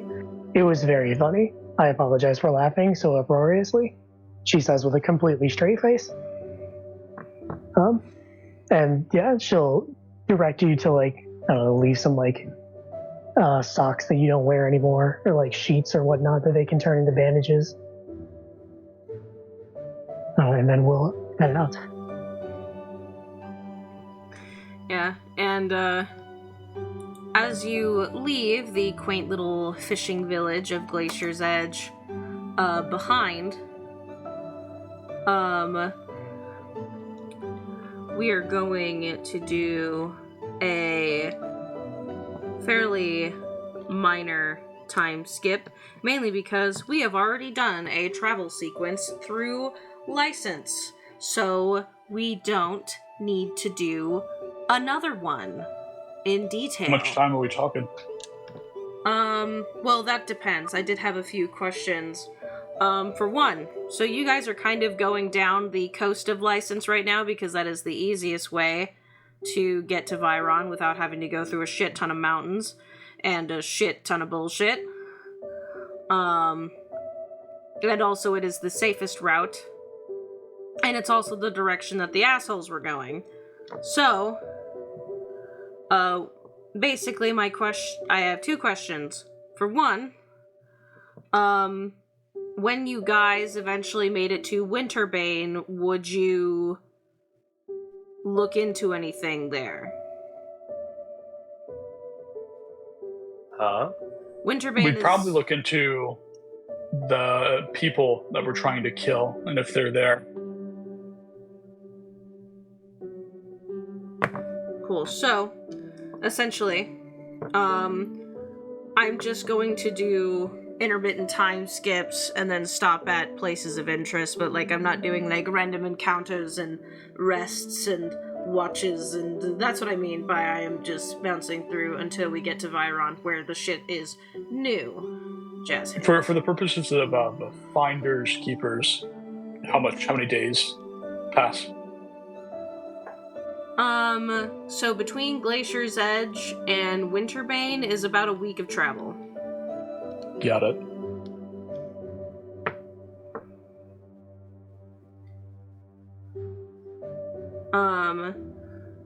And then also, I have one more question. You guys also said, because you found out the day prior that there was a, that the Skinari were at least a day ahead, and you guys said that you wanted to try and cut them off. Is that still your plan? That was the plan that I was gonna stick to, if that was the majority. To help Johnny a little bit with his Finders Keepers bullshit, aren't weeks 10 days on Teosia? No, they're 7. They are 7? It's just that the days themselves are longer than 24 hours because they're 28 hours instead. Oh. And then the months, instead of being 30 to 31, they're 31 to 32 days long. Who the fuck was it in our group that had a world where they had 10-day weeks? I think that was Allie. Oh, okay. The Forgotten Realms. Forgotten Realms has 10 days? Yeah, that's why it's called a 10-day. Oh, see, I had no idea. I thought that was just people being fucking fancy. Nope. I mean, it still is, but... I know, but the only novels that I've read for Forgotten Realms were all fucking Drizzt novels, so... Also, Adamant didn't have 10-day weeks. I wasn't sure off the top of my head. I think that sounds like something that you would do. I know it was DM'd in the Forgotten Realms before. I did. Minnow did. I did a Sword Coast adventure once. Regardless. Anyway. Yeah. We're in Winterbane. We're asking if they've seen a group of Skinari and a man that they've removed all of the skin from. A man that they've removed all of the skin from. So, what we're gonna do is... I would like either everyone or someone to make me investigation checks.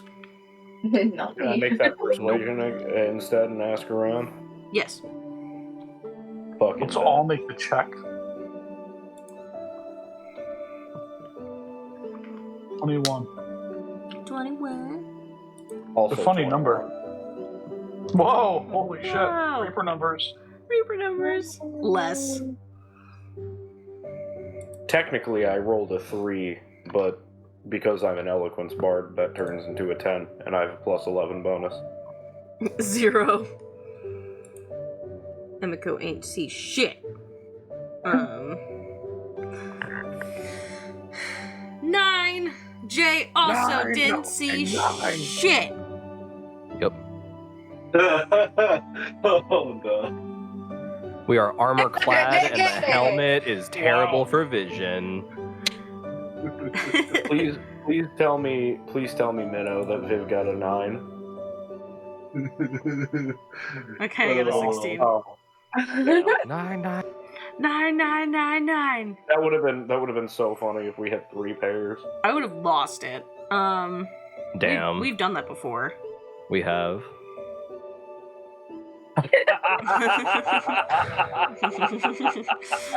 It Less. didn't seem important, but I don't want to be lumped into this group. What a world. So essentially,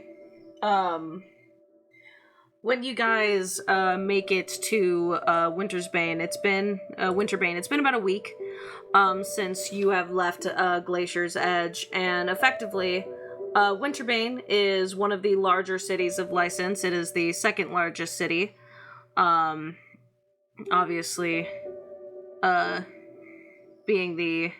is the next largest city next to Snow's Reach, and it is fairly busy. It is the home to the Institute of Arcane and Otherwise Sciences. There's a lot more magic shit here. However, Johnny, you kind of do some, like, snooping around, looking around, because, again, you know, you're still been consistently on trail. You've even discovered one of their, like, little, like, the remnants of, like, an old, camp.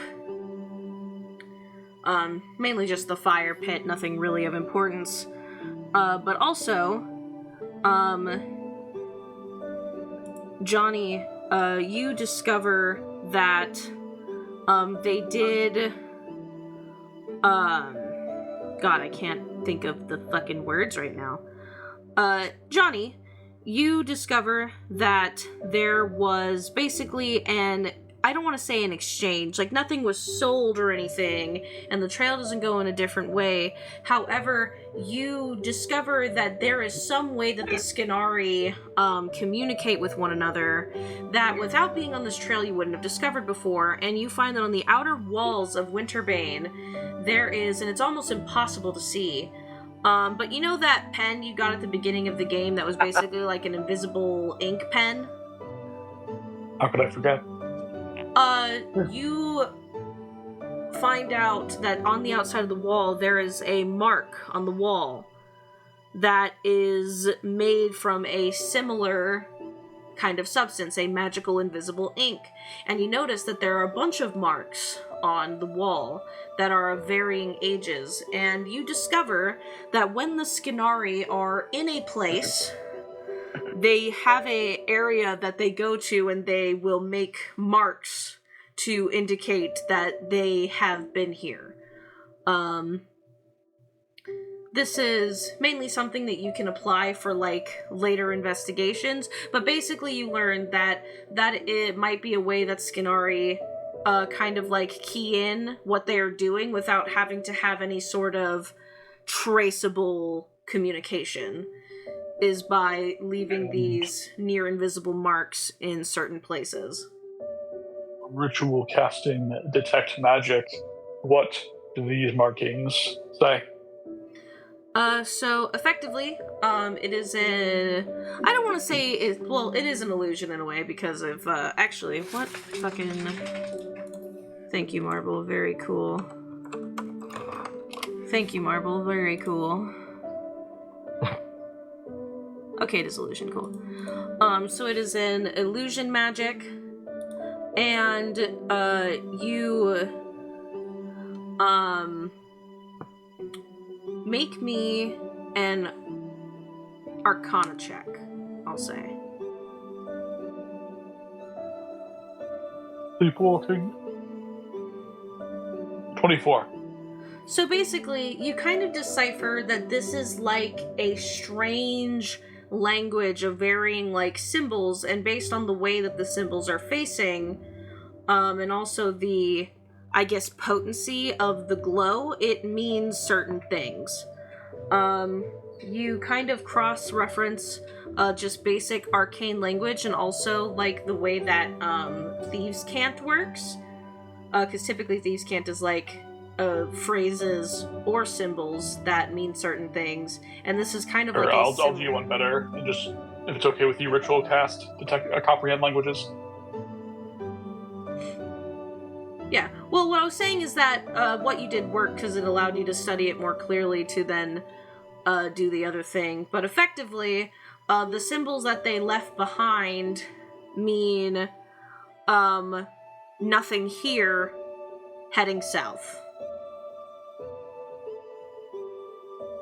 So, through that, you can discover that the Skinari, like, walked along the outer parameters of the city, but were not here on a mission of any sort. They did not have a goal here, so they marked off, like, hey, we were here, we did not do anything here, we are going to keep going south.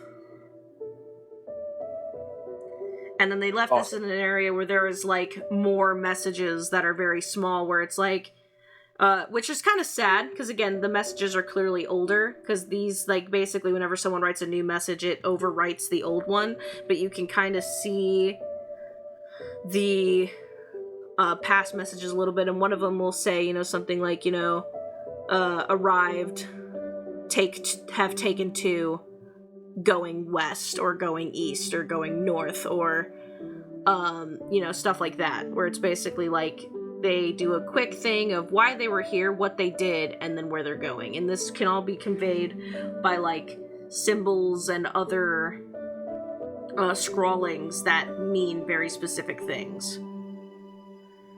Can I... Now that we have found these, I think Xander wants to, like, get a hold of somebody, like an official here, and just be like, hey, they're fucking graffitiing this shit all over your buildings, by the way. Yeah, you can. You can simply just tell a guard captain. Like, if you can point out what magic you use to, like, make it known, because, again, it is not necessarily in a place where it's, like, obvious. No, I want to make a statement. I think I would like to... do I have anything that could do this? It'd be really cool if I did.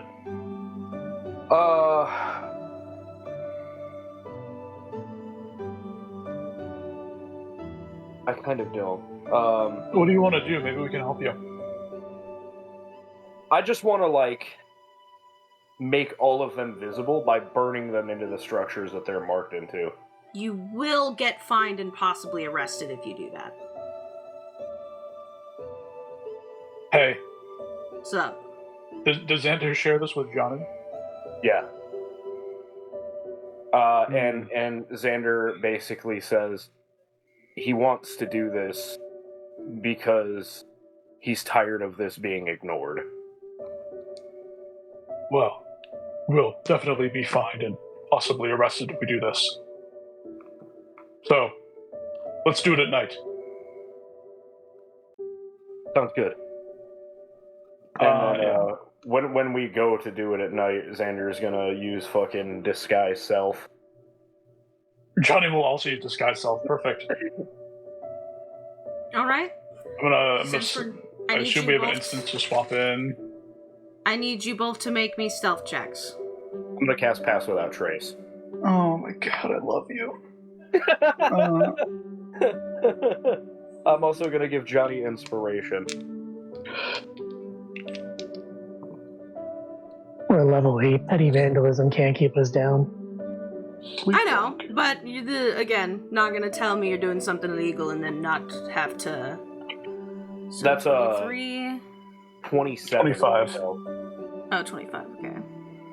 It's a 27 on stealth for me. Yeah, so you walk to the one outer wall of Winter's Bane and burn marks into the wall. Yeah, I'm also going to leave translations.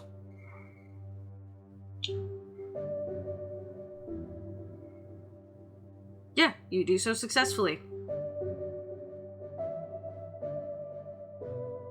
And yeah, we're gonna fucking ditch.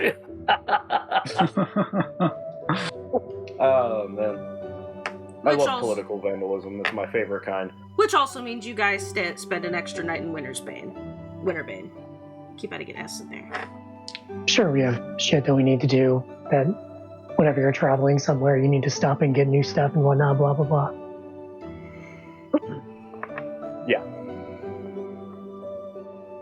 But yeah, Maybe in the library. people need to fucking know about this shit.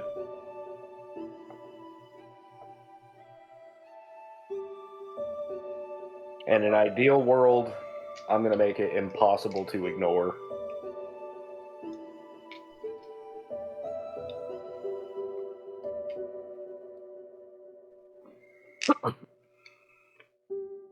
Nice. And we're going south. Yeah.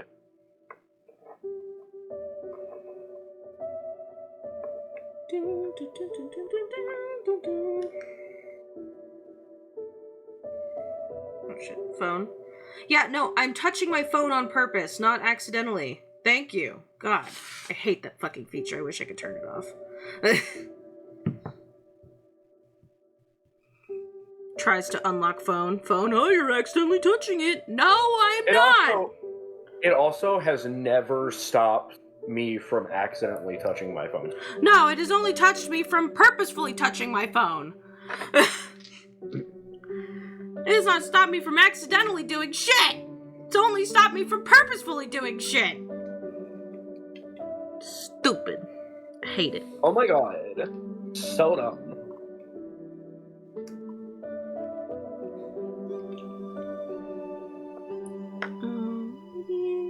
And then I am going to roll on this table. Because it doesn't need to be crazy for this. Did the Finders Keepers table? No. I will give that stuff to you after game. Okay.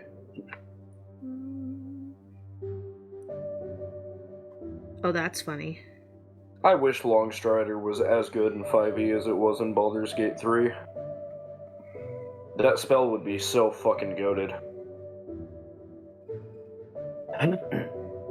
In case you're not familiar, Groove, it literally just, in Baldur's Gate, it's just a permanent effect. Wow. And you can cast it as a ritual. It's immaculate. So, yeah, no, it's so good. It's like actually worth taking. It's crazy. Worth taking in 5e if you have a lot of extra spells. But it only lasts for an hour, and you have to use spell slots to cast it, unlike in Baldur's Gate, you know? You can rest cast it. Yeah, but it only lasts for an hour. Yeah. It's not as good as Baldur's Gate, but it has its place. Sure. Yeah, that's fair. I guess if you're, like, long resting right outside of a dungeon, it'd be pretty cool. Rest casting is just so free, it's like, you may as well. If you have the plot. Yeah. Another... Yeah, it's about the same distance. Another week passes with you all traveling, and you are nearing the lower end of license. And, you pass by the quaint little town of Runespire, and it is, equally as small as Glacier's Edge, maybe around 200 to 300 people living in it. It is kind of out in the open. It is a small, it's kind of like a rest point city, because since it is so close to the border of Viron, it is kind of a little more welcoming to outsiders. However, the guards, which are basically appointed city guards that travel between all the little settlements, and between cities and stuff like that, kind of like switching posts. There is a lot more of them than usual there at the moment. And they are like actively patrolling, actively looking around.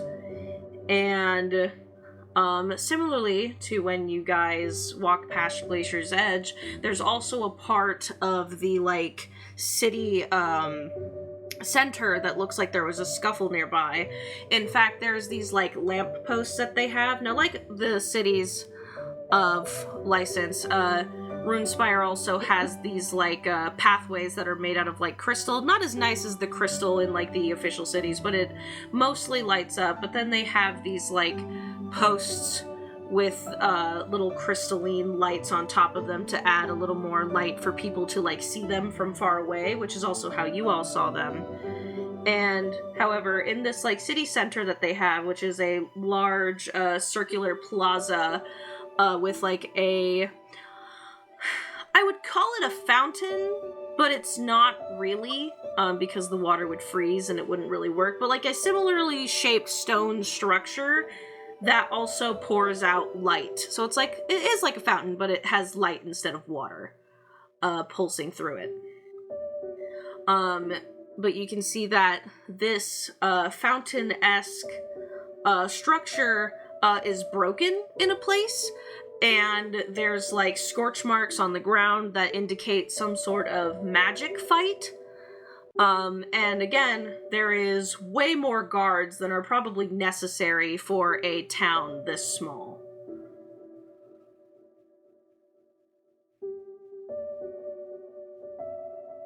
Xander wants to check it out and ask around and see what happened. Yeah, walking through Runespire again, the buildings are really small. There aren't that many large ones, but Xander, could you make me a perception check really quick as you are all entering the little town of Runespire? Can I help? Yeah, you can absolutely help. You're... that's a 15. Yeah, as you're looking around, for one, you spot two things. One of them is related, one of them is completely unrelated, and I'll tell you that one second. First, you notice that there is like kind of like a large concentration of guards in one place, and they're surrounding a Caldas-drawn carriage with like the green iron bars that typically can be seen by they look like the ones that were in that license holding area that you interrogated Romulus in, meaning this is a prison carriage. Like, this is they are sending someone to jail currently. I'm going to jail. And you see that they are, like, locking up as you are all kind of, like, walking in, and people are, again, a lot nicer than the people in Glacier's Edge. Like, they're like, oh, hi, like, welcome to our city, blah, blah, blah. Like, they're a lot more, like, openly friendly. Because, again, this is kind of supposed to be, like a safe place for travelers, and it's set up that way. So the people are very, like, welcoming to newcomers. But you see these guards are, like, locking up the back of this carriage. And, but there's, like, 5 or 6 of them surrounding it. And then it slowly starts to cart away.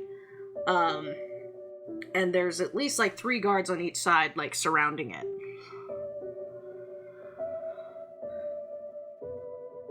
And then the second thing you see is, because you're just kind of like looking in the area, there is like a little like bulletin board that has like news and stuff. And as you pass by it, at first you like pay no mind, like whatever, I'm not really here for that. But then there's a wanted poster, and the person on it is like the perfect mixture of familiar but unfamiliar that you've ever seen in your life. What does that mean?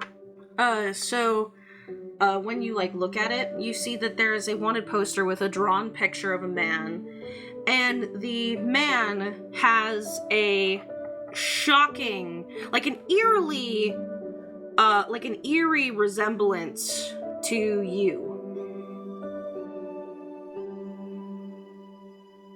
He's not a Duresi, though. He is a Tiresi, which, for those who don't know, that is basically kind of like the, Teosia equivalent of an Eladrin.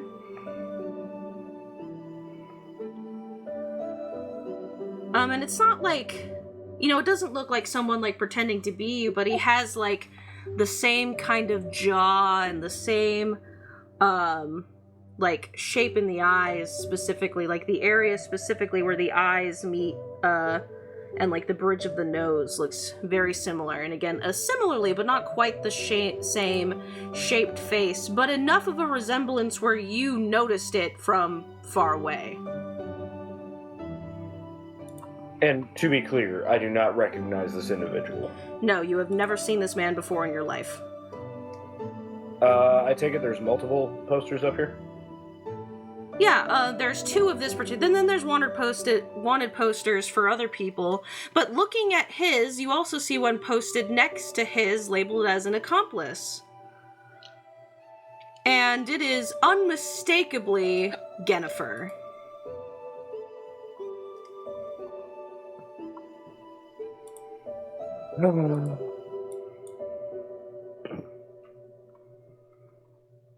Right. Mm-hmm. I'm gonna take both of those. What's that, Xander? A problem for my future self.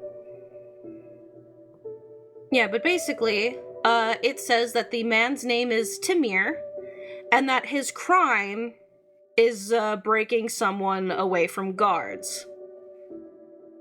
Like, that's his only crime, is that he prevented someone from being arrested. And then, on Yennefer's, it lists her crime as, grand theft, and that she is with this other person.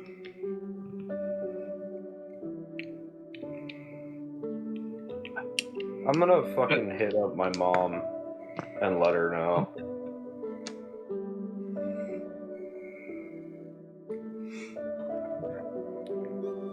Yeah. You do what, you usually do to get a hold of your mother, which usually is some work with sand and rock, and, you see, like, a faint, like, image of her face. She doesn't do, like, the grandiose, like, I show up and be crazy thing that she normally does, but, like, you see, like, a little, spectral visage of her face pop up, and she goes, "Yes, Xander?" I just show her the 2 wanted posters. Oh, what the fuck? Oh, Yennefer. Do you know who this is? Pointing to the one that looks eerily like me. She kind of, like, her eyebrow kind of twitches, and she kind of, like, squints, and she goes, "No, I don't. He does have a striking resemblance to you, though." Oh, Father, what did you do? Or I guess, who? Yeah, she looks a little stunned, and she's like, "Oh, I mean, could be nothing, although strange that Yennefer has met someone in her travels that looks strikingly like you. Either she needs intense check on her well-being, or she knows something that you nor I do." Maybe you could eat him and gain his power too. Xander, was about to say something, and then Johnny says this, and he just slowly turns to Johnny, and then just says, "What?" Johnny's got this smile on his face. We're alike, Xander. You'll see him and you'll understand how it feels. Don't worry, I won't stop you. I'll help you. You know what? I don't know. You might be right. We'll burn that bridge when we get there. Mother, No. if you do happen to get a hold of Yennefer, please lock her somewhere, and I will come back as soon as I can. I'll do my best. That is strange, though. I'm going to fight her, I swear. You might have to. I don't know. She's a fiery one. Xander looks over to Gelwood on his left and says, I like my chances. Well, I can be there to up your chances if you'd like.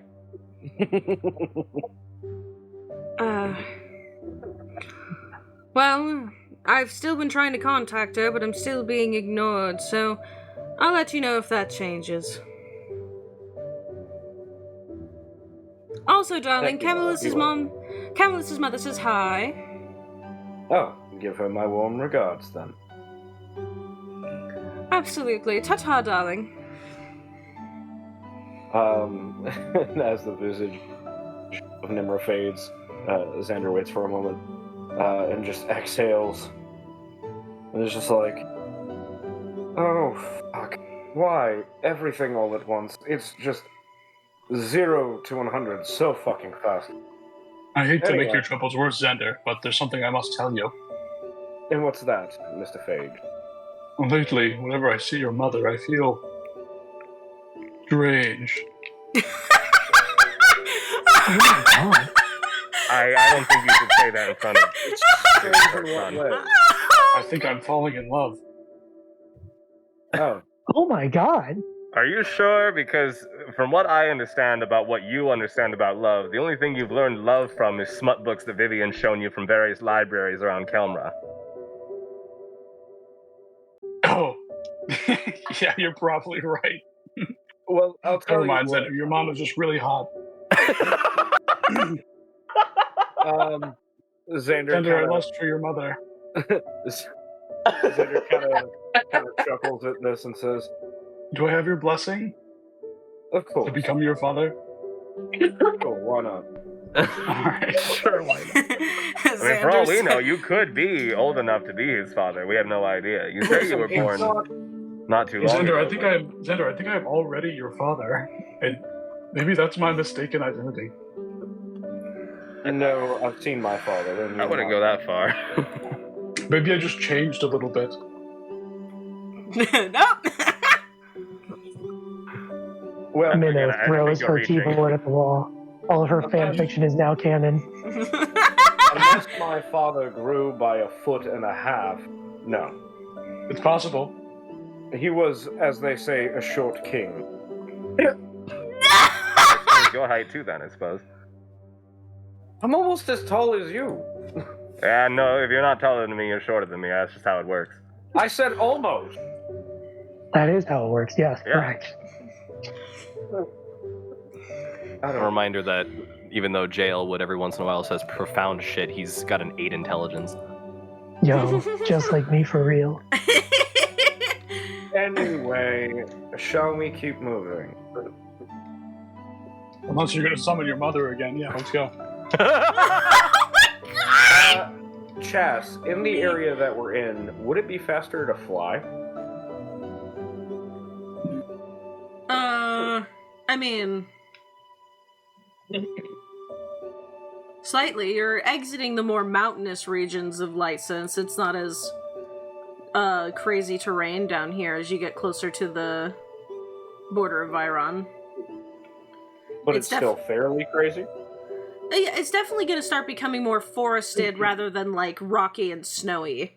So it's like just a different type of difficult. But also, that crazy shit aside, a point of note that I wanted to make about the cart, about to like leave and cart someone away, is that the person, even though you can barely see them through the bars, the person sitting in the cart has, and I'm gonna say the magic word, strange tattoos. Strange. I'm going to disguise self to look like a very high-ranking member of the guard.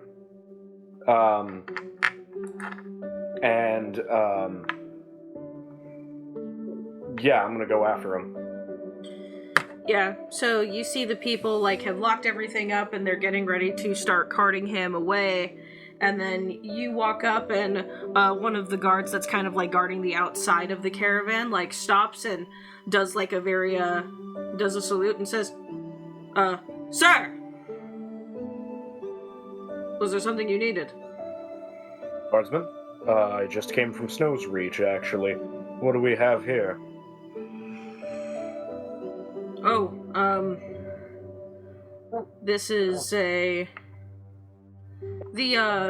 then another man, like, interrupts and says, "We're reporting under Guardsman Star. This is the prisoner from the attack last night."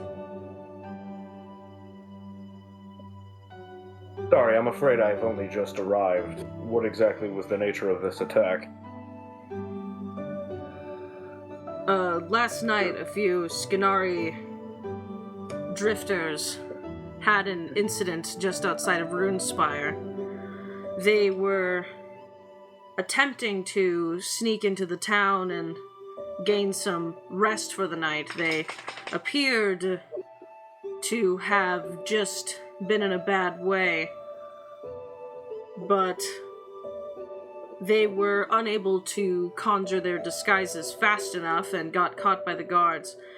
However, they managed to kill one of us and heavily maim the other, but the man who got injured actually managed to keep one of them from running, and we're taking him to Winterbane for questioning now. Very well done. I do want to pass the news to you that there is a growing, shall we say, unrest amongst the citizenry. So, be careful, yes? Definitely.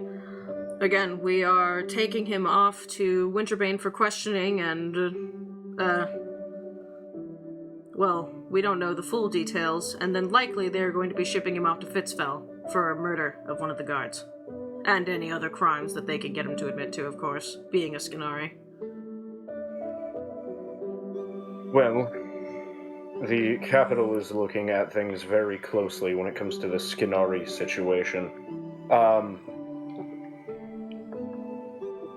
Xander, the who is, disguised as this guard, is going to take out a piece of parchment and just scribble on his address to it and say, "There's a group of adventurers known as the Silver Lining that are helping us in this investigation into wide going on activities. Send your findings here." The guard that's been speaking to you, takes the note and looks at it and says, "Yes, I will make sure that this gets passed along to who it needs to." Just nothing confidential, yeah? Just base information, Can't let any of this leak.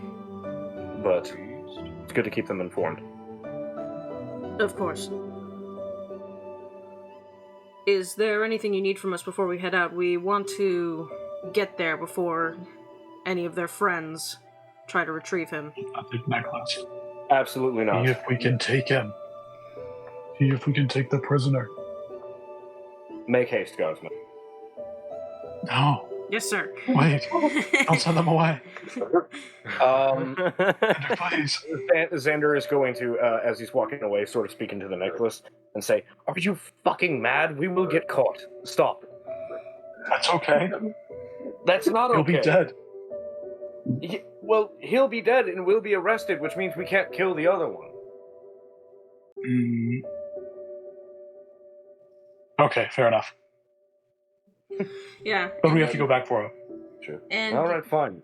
You see them start to cart the man away, and you see inside the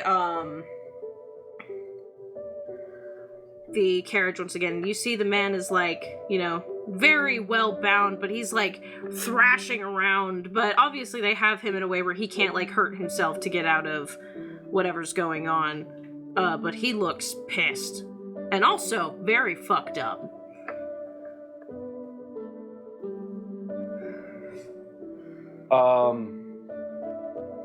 As I'm walking away, I'm just going to kind of gesture to him, and a kick me sign is going to appear on his back.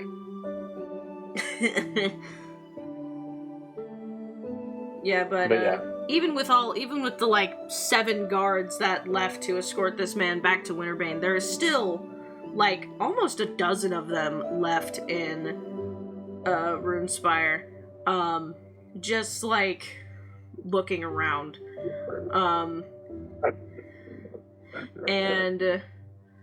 but other than that, basically they told you the gist of everything that happened. That same group of Skinari people also tried some shit in Runespire, and because they had already doubled the amount of guards here, it just didn't fucking go well.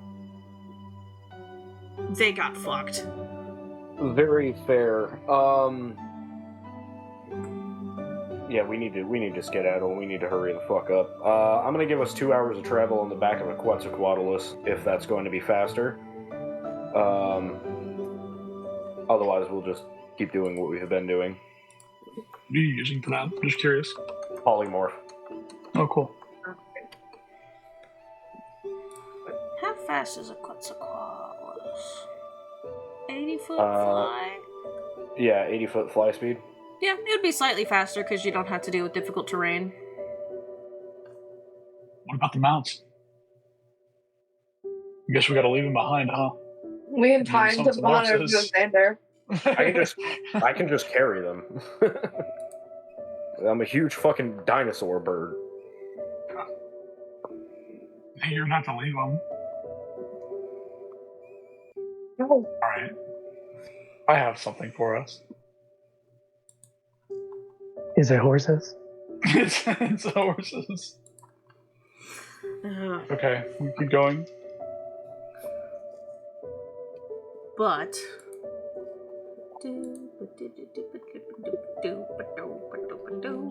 I need my map.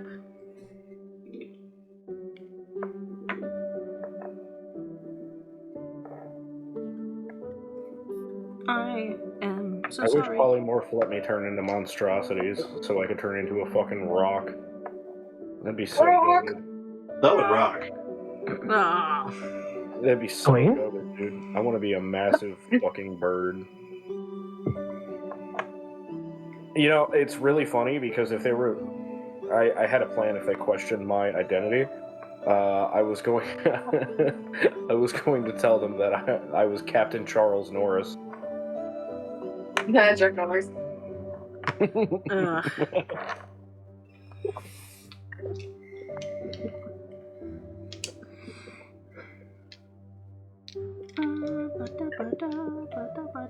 I have the thingy? Thank you.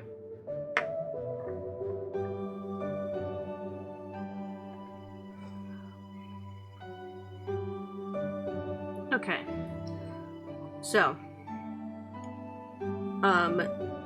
about 4 days pass since you leave Runespire, and we are coming to the end of the adventuring day on such a night. And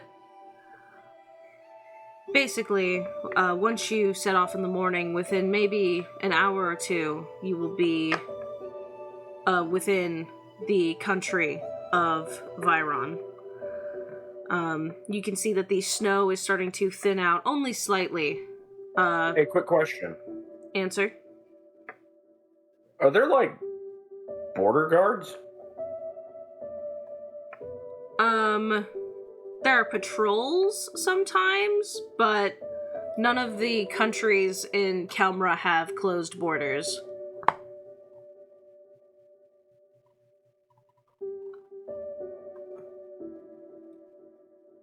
That's fair. Sorry, I'm an American. All of our borders have, like, fucking machine gun turrets, so... Yeah, but... no. Because of the Pentacle Armistice, all of the borders of all the countries are open. Sick.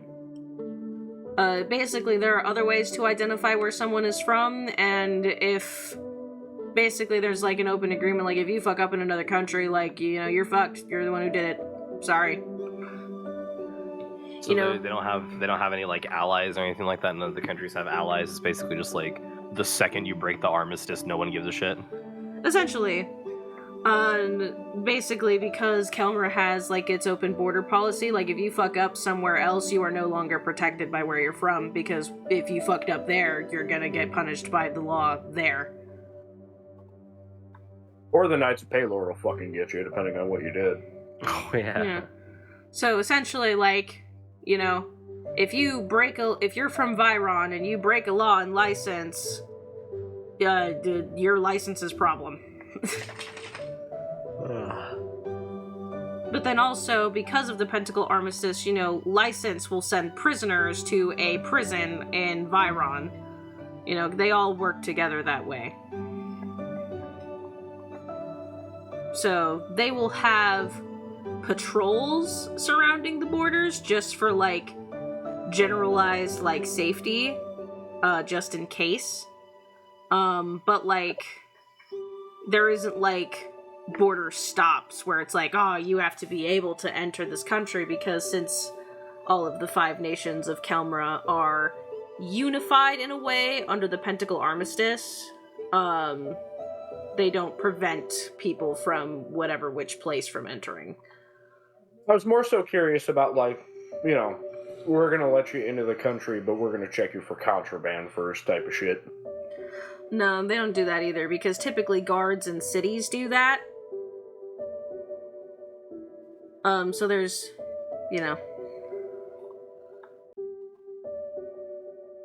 And also, especially, like, in a place like License, it's like, you know, if you're doing something stupid, you're probably gonna get fucking vibe checked by the weather itself. Good fucking luck. Basically.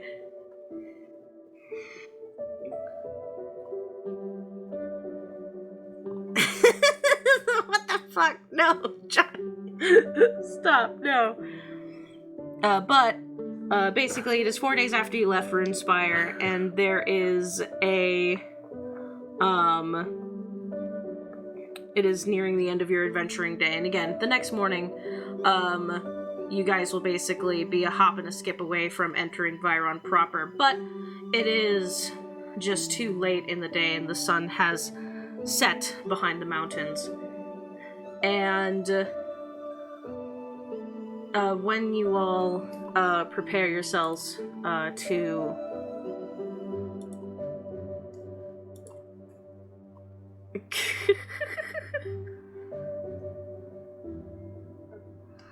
what the fuck?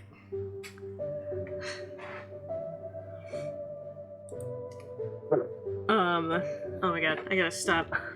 Y'all are just being fucking silly goobers, and I have to stop reading it on accident. Nothing's happening. Why are you? We're not saying anything. We're not taking anything. Bro, why Shut is up. Johnny? Are you okay? Why is Jonathan O'Near's Phage just the Scarlet Witch? What the fuck? No. Is that a Marvel joke? What? What joke is that? It's not a joke. I'm asking.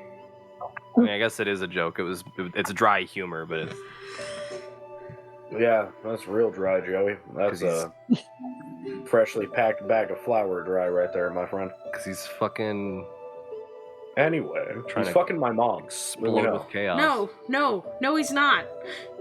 Nobody is fucking Xander's mom. It's a request. All I mean, right. y'all I'm can, just- but you go with it. I'm just gonna say everybody kind of wants to, right? Like, right? Group goals Yeah. channel, all caps, asterisk, asterisk. Fuck. Sanders. Mother. Well, she does look. Asterisk. Well, she does look like this, so I guess that's like up to y'all. Bold. I know what she looks like. You don't gotta post her again. It's not about what she looks like. It's about sending a It's about message. relations. Yeah. It's about sending a message. Emiko gets first dibs. It's about group bonding. No. We're You bondage. I'll you judge. guys are not fucking Xander's mom. I thought this was a progressive world. I mean, we can't have. Yeah, we got 2 of each. On top of No. that, I thought this was a sandbox campaign. What the fuck? Seriously. We got two of each Hey, in the I gender think- trinary, and you're saying not a single one of us has a goddamn chance? I think we need to pivot our goals for a little bit. I'm gonna be real with you. I used to care about the Skinari before 30 minutes ago. No. My goals have shifted. No. Leave this in the Oh, episode. this is actually so funny because August 5th of 2024, I had another group goal that is just marry Xander's mom. Now we gotta consummate the marriage. We're going in order. This has been in the works for a while. I like that you're waiting till marriage, though. That's beautiful. Yeah, that one. Especially since you have described this as a purely sexual relationship. That you have. Yeah, I was gonna say it is weirdly wholesome. With different intentions. Stop. Oh my god, I'm gonna me when I fucking get y'all, all of Me you. when I me. Shut the fuck up, Joey. Chess is just mad because I did petty vandalism in one of their cities. Not really.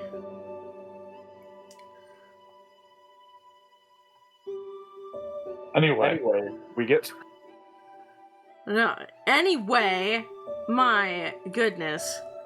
Xander's mom has gotta go. shut the fuck up, Joey. So, as you are all getting ready to bed down for the night, I would like everybody to make me perception checks. However, Jay, I would like you to make this one at advantage. Oh, cool. I'm gonna give Jay advantage or inspiration and guidance. Inspiration and guidance? Thank God you did that because... Oh, dude, inspiration for the win. Nat 20 for a 20 plus 1, so 21 on a nat 20.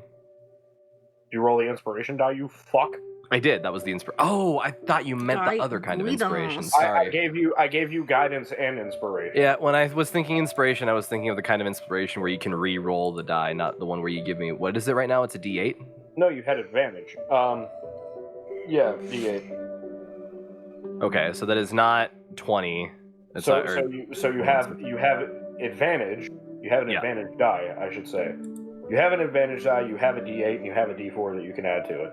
Yeah, so that's the fucking inspiration die coming in clutch right now. 25. Yeah, so we got a 20, a 17, a 9, a 20, and a 25. So, basically, you guys are preparing to bed down for the night, getting camp set up, however it is you do. However, Jay, Johnny, I think pretty much everyone who rolled except for Lysel. Xander, did you roll? I mean, I can if you will allow me to, but I was focused on... Yeah, no, you can still make the roll, it's just you were giving your help to Jay. 23. So, man, poor Lysel. Pretty much everyone except for Lysel, as you're all getting ready and setting up camp, you all you all feel a very strange sensation come over you. You feel a breeze sweep over you that seemingly came from nowhere, especially considering the wind direction that has been going and still goes right now, even throughout your adventuring day. You feel this strange breeze come over you, and you feel like a strange energy kind of like permeate in the air around you. It is powerful, but it is kind of intimidating in a weird way. It is almost a sense of not dread, but anticipation. And for Jay specifically, you like feel the wind kind of like breeze past you, and you almost feel inclined to look in the direction it travels. And in the distance, in a specific direction, you see an outline of I'm going to actually roll for this. Well, actually, I'm going to ask you a question, and then I will roll for the thing. When you think of, like, an animal, Jay, and their symbolism, what animal does Jay think of when he thinks of strength? When he thinks of strength? Yes. Off the top of my head, like Joey, I was immediately like bear, but Jay thinks of the stag. Yeah, so now I will roll for this part of it. So you see a shimmering, fiery, spectral visage of a stag standing in the distance. And, like, the breeze kind of, like, leads your gaze to this spectral visage. How far away? About 60 feet away from you. 60 feet exactly? Divine sense. I want to know if it's a demon. Demon? Yeah. Or devil. Demon. Fiend. Hey, Bella.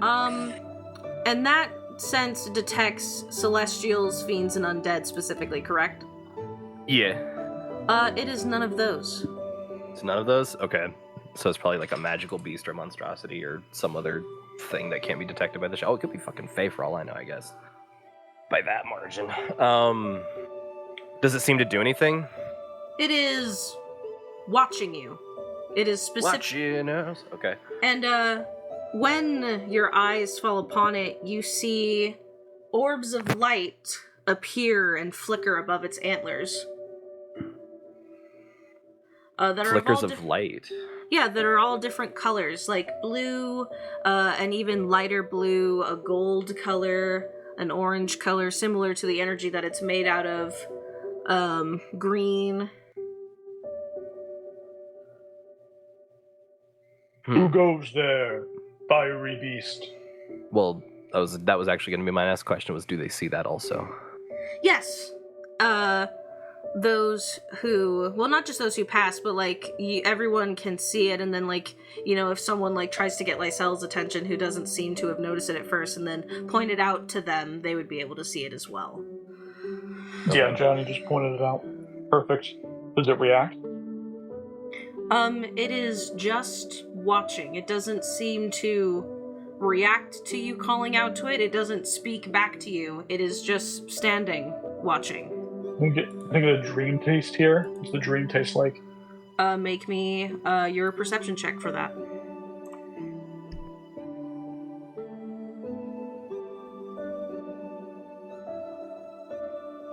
Eight.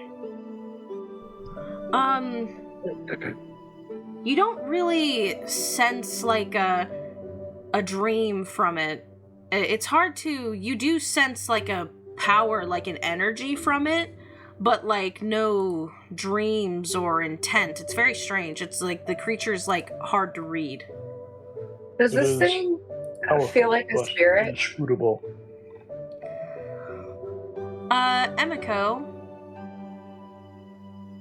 I would like you to make me an Arcana check, but use your Constitution. Okay.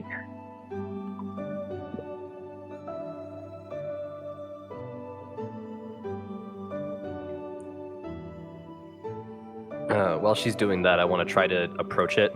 Kind of like, right now the shawl, now that I've torn some of it off, looks more like a poncho. And he's going to kind of, Jay's just kind of just like throw it over his other shoulder to make it look almost like a second cape. As he like approaches the stag slowly. Alright, and then I actually have like an image that kind of depicts the vibe I'm going, but it is more glowy and more orange than this image. It's your Patronus, Harry. No, hey, no. I am willing to say this on the internet. This podcast hates J.K. Rowling. Anyway. Oh yeah, J.K. Rowling's fucking asshole. Emiko, with an 18, yes, this does appear to be like a spirit of some kind. Just as someone who you grew up around a lot of that and have even been to the spirit world for a short amount of time, this is definitely a spirit of some kind. Now, is it one from the spirit world? No, actually, but it is a spirit. Okay, Emika's gonna step between Shelwood and Johnny and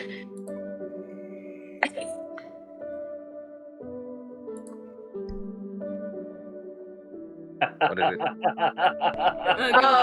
it? Continue, Mickey. I beg of you. Okay. She's gonna step between Johnny and Shelwood and like whisper to them. Well, whisper just like low voice. Hey, it's a spirit. I wonder what it's doing. I do too. I was trying to show it I meant no harm by approaching it slowly. Yeah. And you continue to approach? I mean, I'm not approaching it maliciously. You're not gonna try to like stop me, are you?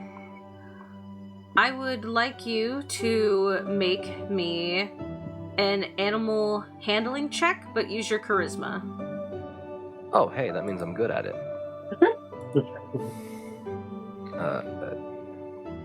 I still have guidance. Teehee, that's a 15. Yeah, so as you approach it, once you get within about 30 feet of it, it does kind of like straighten its posture, kind of like puffs out its chest and stamps its hoof in the ground, and then it starts running away. However, it is intentionally keeping within your line of sight, and then makes distance between you to once again be 60 feet away. It is most certainly leading us somewhere. I think we should follow. I think so. Let's follow it. Alright, we follow the horse. To that deer. No, don't chase me, haha. I have no idea where we're going. Oh my god, me, please. Albert. Chase me. Chase me, Albert, chase me!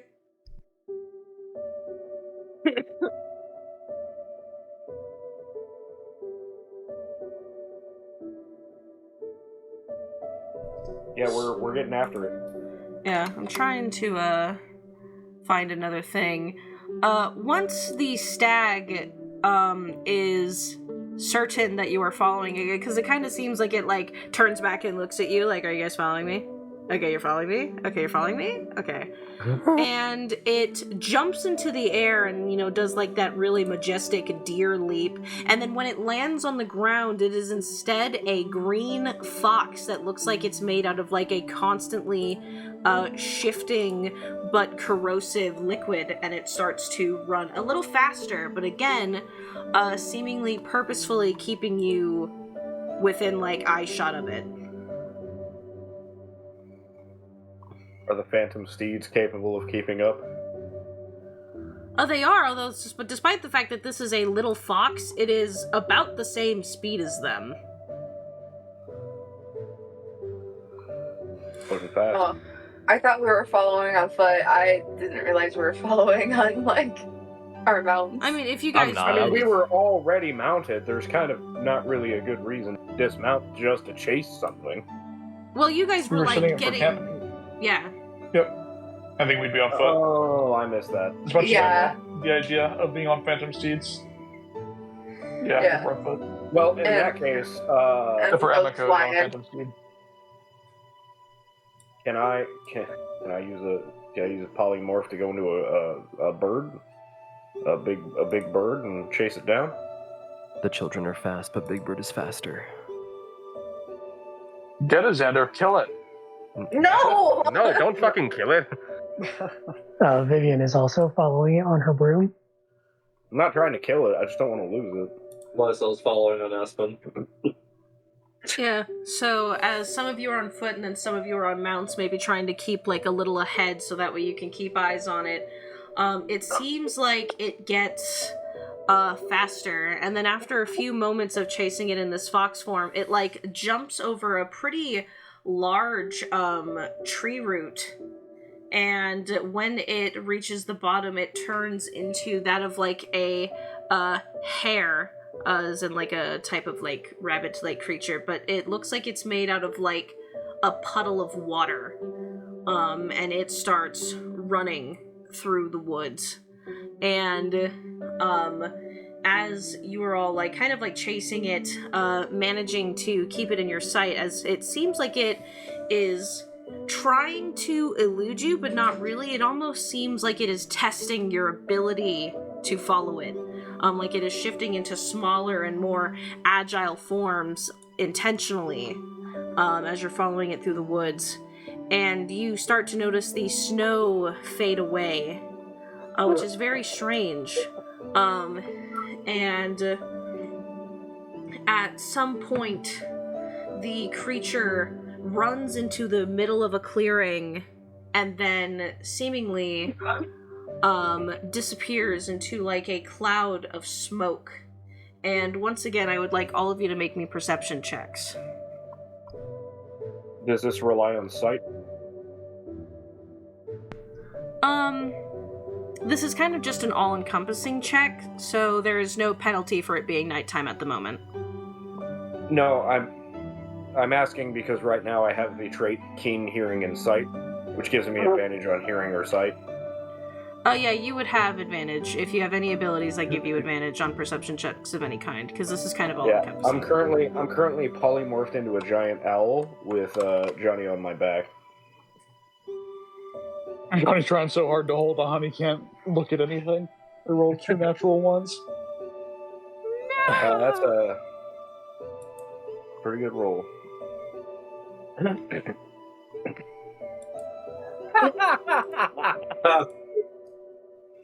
All the karmic energy from my and Jay's rolls went into everybody else's. 25, 22, 25, 22, 24, 24, 1, and 5. That one's all natural, baby. But yeah, for a moment, it's like the adrenaline, you're like looking around trying to figure out where this beast went because you've been chasing it for a lot longer than you would think as you look at the position of like the moon in the sky, and it's weird. It's almost like you were like in a trance. And then you see, Lysel, Vivian, Emiko, and Xander, as everything is like going really fast. You see beyond the trees a strange light up ahead. And going through like the brush, you see a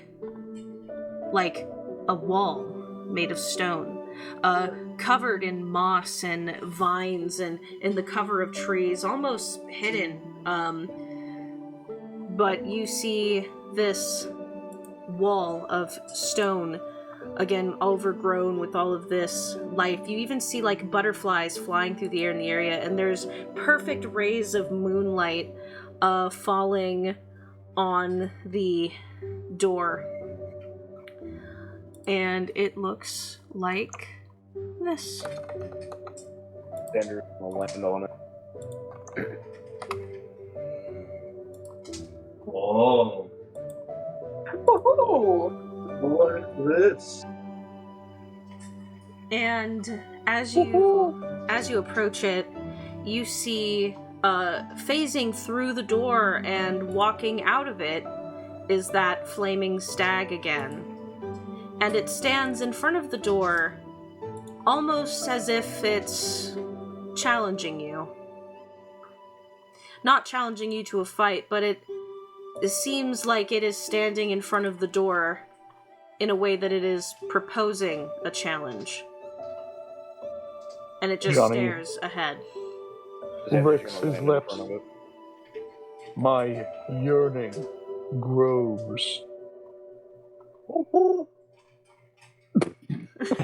Exactly. That was a really good owl noise.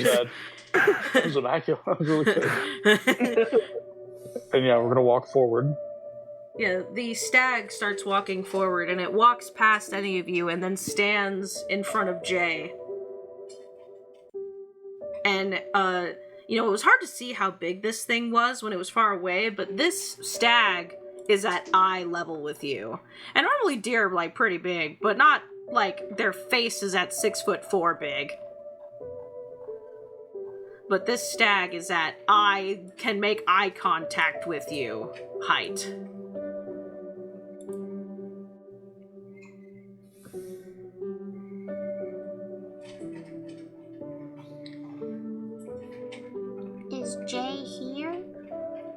Yes, I am here. Okay, I was just making sure. But as the stag stares at you, Jay, it, like, looks for a long moment and then starts to, like, slowly back away and then turns away from you and walks through the door. I'm following it in. Yeah, let me... What was that, Center? Can you repeat that?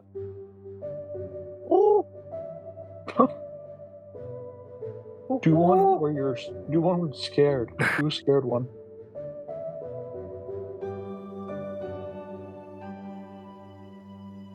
And, Good. Jay, do you approach the door? Yeah, absolutely. Yeah, when you approach, again, it is a very tall door, maybe around, like, 10 or so feet tall. And it has pictures carved into it. It is a double door that has these, like, orbs of light through random parts of it, and there are drawings depicted, carved into this door, with 3 on each door depictions. And just as someone who lives in Kelmer, and also as someone who is a knight in general, these are depictions of the circle.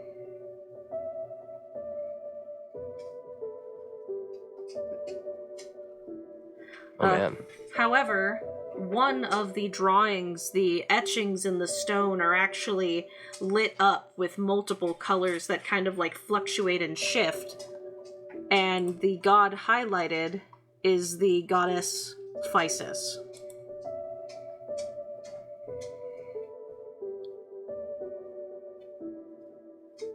And because this is a game where I give you all the freedom of choice, I am letting you know that there's something, a tingle at the back of your spine, that if you walk through this door, you will not be able to come out until you complete what is inside, or you die.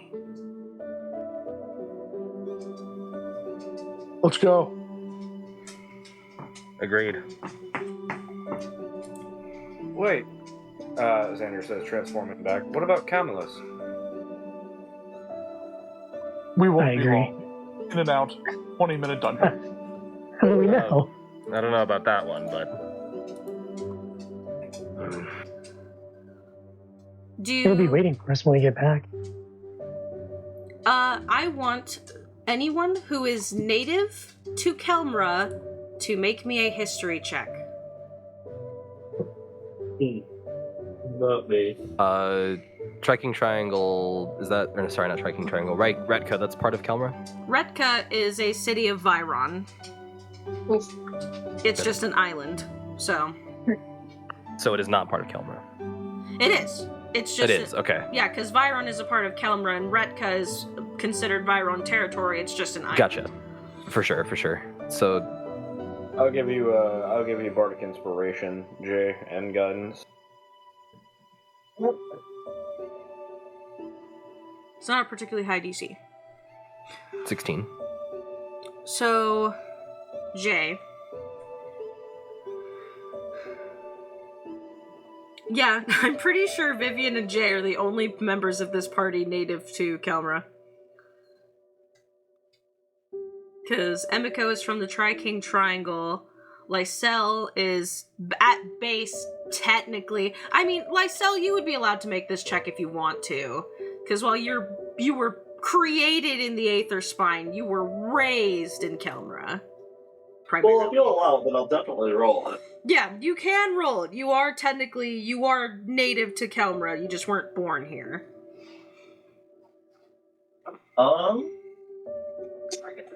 It's not a fantastic roll, but it's a 13. Yeah, so, Gelwood and Lysel, it is very clear what this is. You know that this is a this is Physis' Trial of the Gods, something that has been dogging your footsteps for quite a while now. At this rate, several months, as we are in a completely new month now. I'll update the date at the end. And you know that for one, they are not landmarks. They basically appear when they want to. And that when you go in here, there will not be a massive passage in time. So if you all decided to do this, even if it feels like days pass on the interior, if you come back out alive, which I'm not saying I don't believe in you, I'm just saying it's a god trial. Yeah, I'm just letting you know that there is a potential that you can die in here. It'll be like a few hours have passed. No more than a day.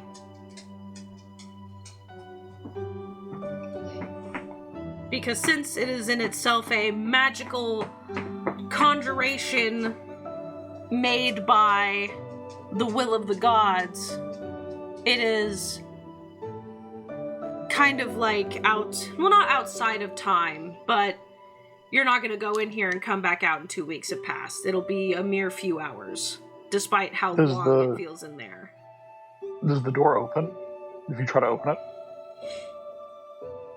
It will. It does open. However, this is, for one, your characters would, the two that rolled really well would know this, and also I'm telling you as a dungeon master, this is not a dungeon where you go in and then whenever you want to take a break, you walk back out and sit by the door. Yeah, Jay goes to say, "Oh, it's a trial of Physis," and the door is open, handle swinging.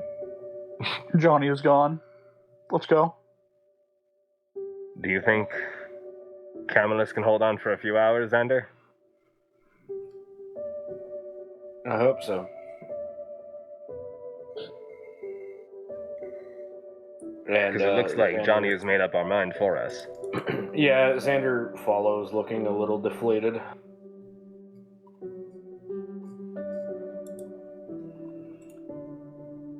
How big is this door? Like, how tall is it? It is about 12 feet tall. Alright, so it's still reasonable for Lysel to remain mounted. Yeah, you can remain mounted. But as you walk in, the rays of moonlight seem to follow you, and when you open the door, there is no stag on the other side. And you feel a cold breeze wash over you. And you see a long walkway.